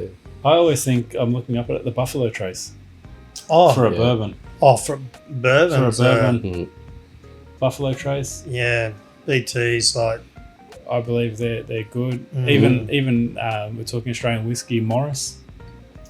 100%. yep. Well, For their Some price basic stuff. for their price point. point. And I know a lot of people knock Starwood, but seriously, Star Wars. some of the Starwoods I've had are okay. Bang for buck, twofold, yeah, and I say twofold or Solera. mate. Twofold Yep. for just a sipper. Oh my god, you cannot go wrong. And we're talking about And people who people- aren't complete People connoisseurs. knock it. It's not for that. It's not a Macallan. It's never designed to be a Macallan or anything like that. You know, but twofold for a sipper. Oh my god! Because if you're putting them, you're not comparing them directly to each other. no, One's completely different to the other. no, And that's why I make sure to say that bang for buck. yeah, Because it's like, yeah. you know, or less than 150 or less than $100. Because But you can buy a $70 whiskey and buy a $150 whiskey, and I'll like one, and you'll like one better. 100%. Everybody's palate is different. Yeah, absolutely. There are a few good. There you go, YouTubers. If anyone's out there and watches this, and you're after a couple of recommendations, there's a couple. I'm actually going to ask top 5 bottles. What would be a top 5? And I'll finish this. So, top 5 bottles for beginners, and then we'll say a top 5 bottles open. What would be suggestions? Can we separate American whiskey Yeah, absolutely. from our other whiskies because the So price, completely different. price points are completely different, and absolutely. the whiskies are completely different. Yep. Right. That's just For clarification. There you go. You got it. Yeah, Lucky Scotty's here. like because I'm fairly new to bourbon, but I'm enjoying it, and like I said to you before, it's a rabbit hole because some of the bourbons, like you can pay extraordinary money for them, but as far as a bang for buck, what did I buy the other week? I bought. This could be a long list. Hang on a second. No. Two Weller. Oh yeah. Two Weller Antique? Special Reserves, Okay, I think it was. That's all there on my Instagram. That's Aussie a nice Whiskey whiskey. Collector. Guys, I'll make sure I tag these. There you both go. These gentlemen. Okay, in their so Instagram handles. like Dan They're Murphy's had Weller Special Reserve. Now Weller, if people don't know, it's the same mash bill as Pappy. Yep. Just different aging, different place in the rick house, right? Which is from Buffalo Trace. Buffalo Trace, sorry. Weller, I like it. Like Weller 12 I really enjoyed, but like I said, it's the same mash bill. That's a good everyday bottle. Yeah, like for $70. Yeah. Like a Weller Special Reserve, which comes in at 45%. Yeah. So it's A good placement. it's That's not not an entry bad. Like, level. and like I said, I found those. I searched for a bargain as well. Like, you know what I mean? As we all do. Yeah, and Especially when you're... like I found I saw that. that is like 100 and that's what were they before that? About 140. Which one is that? Brook Laddie, Oh the yeah. Isla Barley. You tried that at my place. Mm. It was $100. Like, seriously, and that's not a bourbon. That's a whiskey. So sometimes you find these European-based whiskies. So you Scotland, Ireland, whatever. Their price points are better because they don't attract the same taxes we have here, but you can get some really good sort of bargains and stuff like that. But so Aussie whiskies, you've got some of the Starwoods. What was the other one we talked about? What was the other Aussie? Lark, Belgrove. No, there was another. Oh, your Morris's. Yeah, Morris is good. And they got amazing barrels.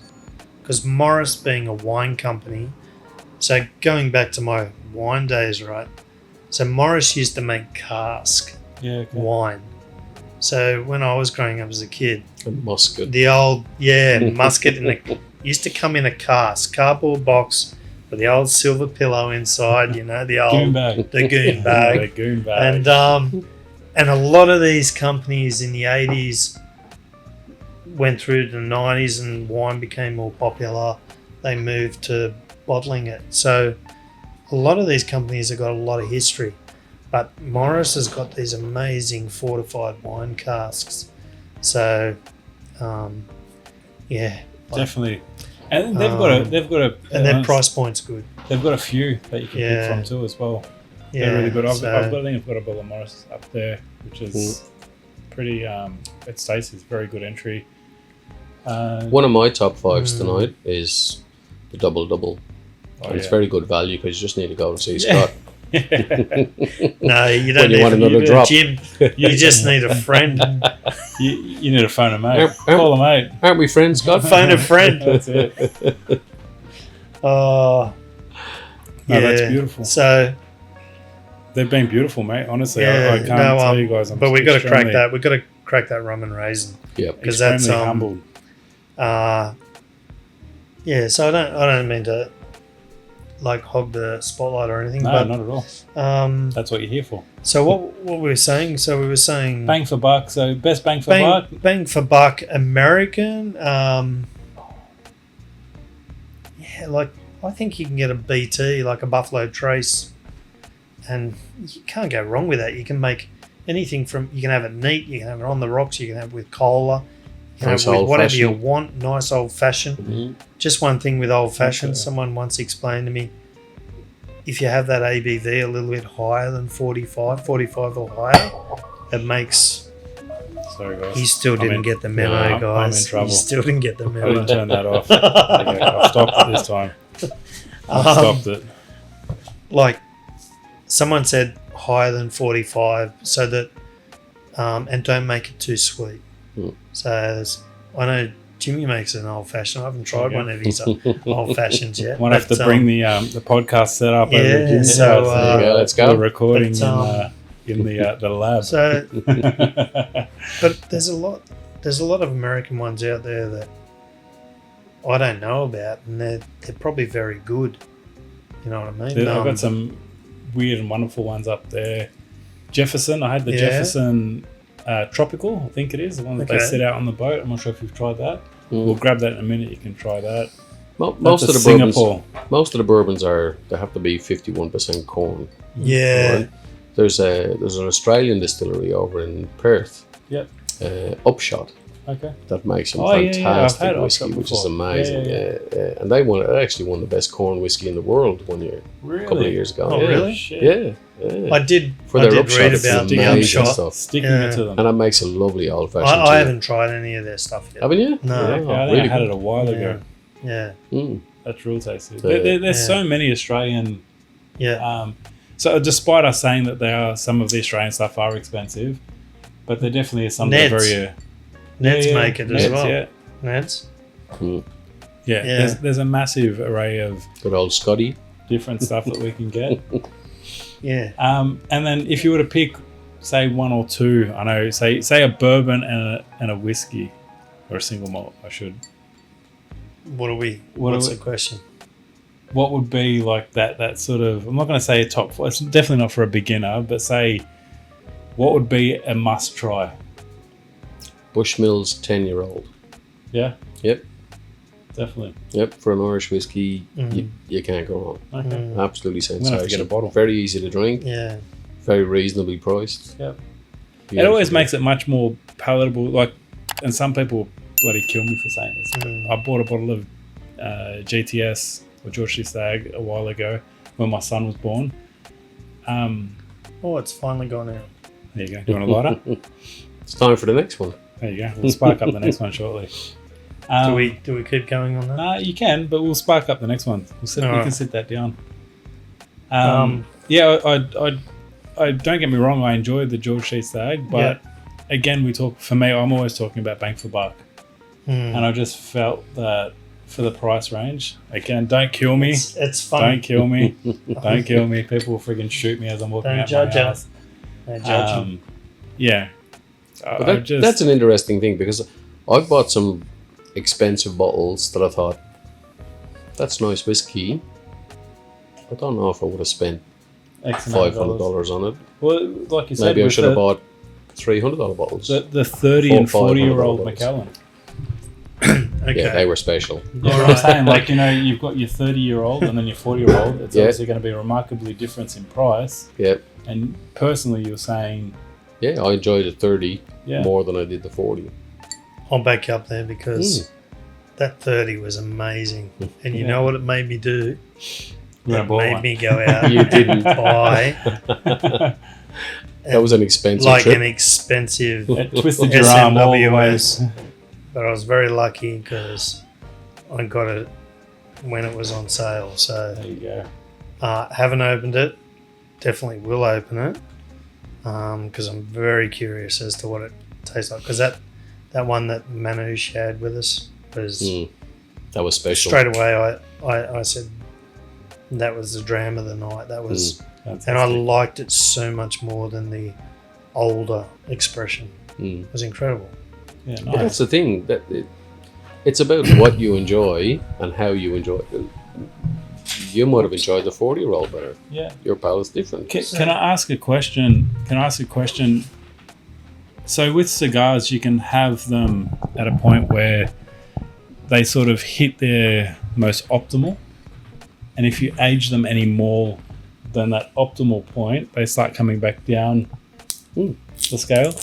Do you find that with some that maybe they've overaged them, or maybe... I think it's probably a little bit different with whiskey, because you've got a distiller or A master distiller, somebody who's much more educated than us. Well, they taste these whiskies some of them every 6 months, some of them every few months, some of them every year, and they monitor how it's going, and they decide, right, this is ready now. If we leave it any longer, it's not going to be any better, or it might not get any better. So, and then there's also the fact that if we leave it any longer and the ABV drops any more, it's no longer considered whiskey. Yes. So, there's a lot associated in when they bottle something. Because also people say that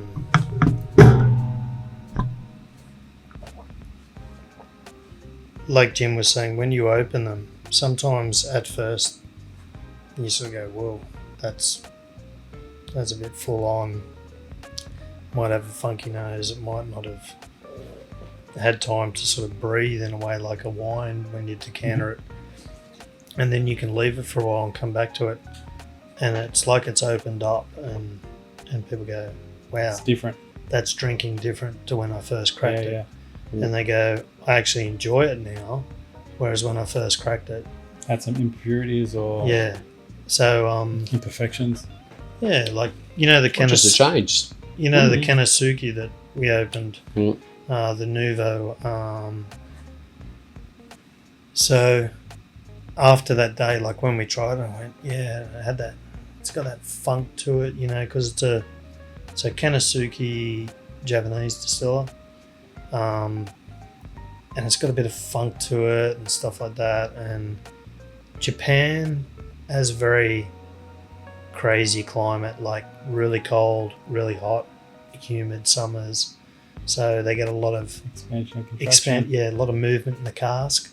So their aging process is quick, like here, right? It's not like Scotland or somewhere like that. So you got like Japan, Taiwan, India, parts of Australia where your aging process you can get that quicker. Yeah, a lot quicker, a lot of movement in and out of the cask, a lot of barrel influence really quickly. So you got to be on top of keeping an eye on the whiskey to see when its moment is. Yep. But I've been going back to that bottle, and just because it's sitting there, and I'll just take the lid off and have a smell, and that sherry cask like influence, like on the nose and stuff. It's incredible. Like, so it's amazing how it changes just in that short period of time. Right. But Jim's had bottles open for what, a long time. Have you noticed a change? Well, they change, yeah. Some you think, yeah, that's okay, and you go back to it and go, oh, that's different. Yeah, absolutely. But on that note, let's get into this rum and raisin. Tell us a little bit about what is it? What have we got here? Okay, so a mate of mine, John Holton of Transportation Whisky, which is a great name. Like he's come up with, he makes an Irish pot still style whiskey. So he's got those Irish roots with his family tree and everything, and a bit similar to makes a similar style whiskey to Damien, which is so a pot still uses malted barley and raw barley. Yep. Unmalted barley. Yeah, so Hunter Island, I don't know if you've had any. No. Actually, my bad. I had a bunch of samples that I forgot to put in my bag, and one of those was a Hunter Island, so they'll get to you, don't worry. Thank you. But this one is a collaboration between Transportation Whisky and Hobart Whisky, so I'm looking forward to trying this. So this was a release that the Whisky Club put out, but this is a little bit different because the Whisky Club was bottled at 45, I think, roughly. This one is a cask strength. Very, very lucky that we're only available in very limited and not through public sort of channels. So only thank you very, very much for that. So this is sitting at 56.7. So this is going to be very tasty. And even as a kid, like, I loved rum and raisin ice cream and stuff, and chocolate. I'm super excited for this. So same, I'm super excited. I'm pumped. So that just whole rum and raisin we were talking about earlier, where it sort of takes you back to when I think of rum and raisin, I think of like my dad or my grandfather. Got that pop right in the mic. So rum and raisin is in a sherry and a port cask. Yeah. Help yourself. Give yourself a pour. You can do me the honours. Push it out of the way. I actually cleaned the glass too with a bit of thank you very much, sir. I'll pass that over to Jimmy. Pass me the bottle, I'll do a big pour on this one.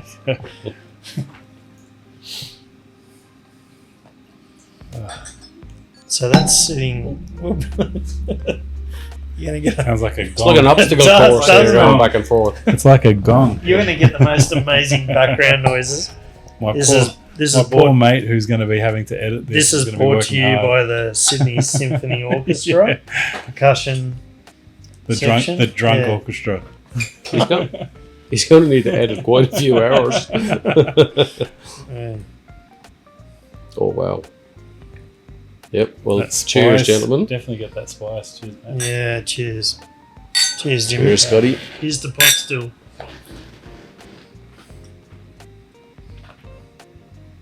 So different. straight away just on the nose, it's so different. So has anyone ever spoken to you about how to smell or taste or anything? A little bit, So Mark Teague, a friend of mine down in Tassie, Mark's a lovely bloke. He explained to us one time at a whiskey event, he said, because there's a lot of people there who know a lot about whiskey, but he just went through the process of like smelling and tasting whiskey, and he said when you first sort of nose it, he said like have a little nose with your mouth open and just go in and have a little nose and then have a little sip, right? Yeah.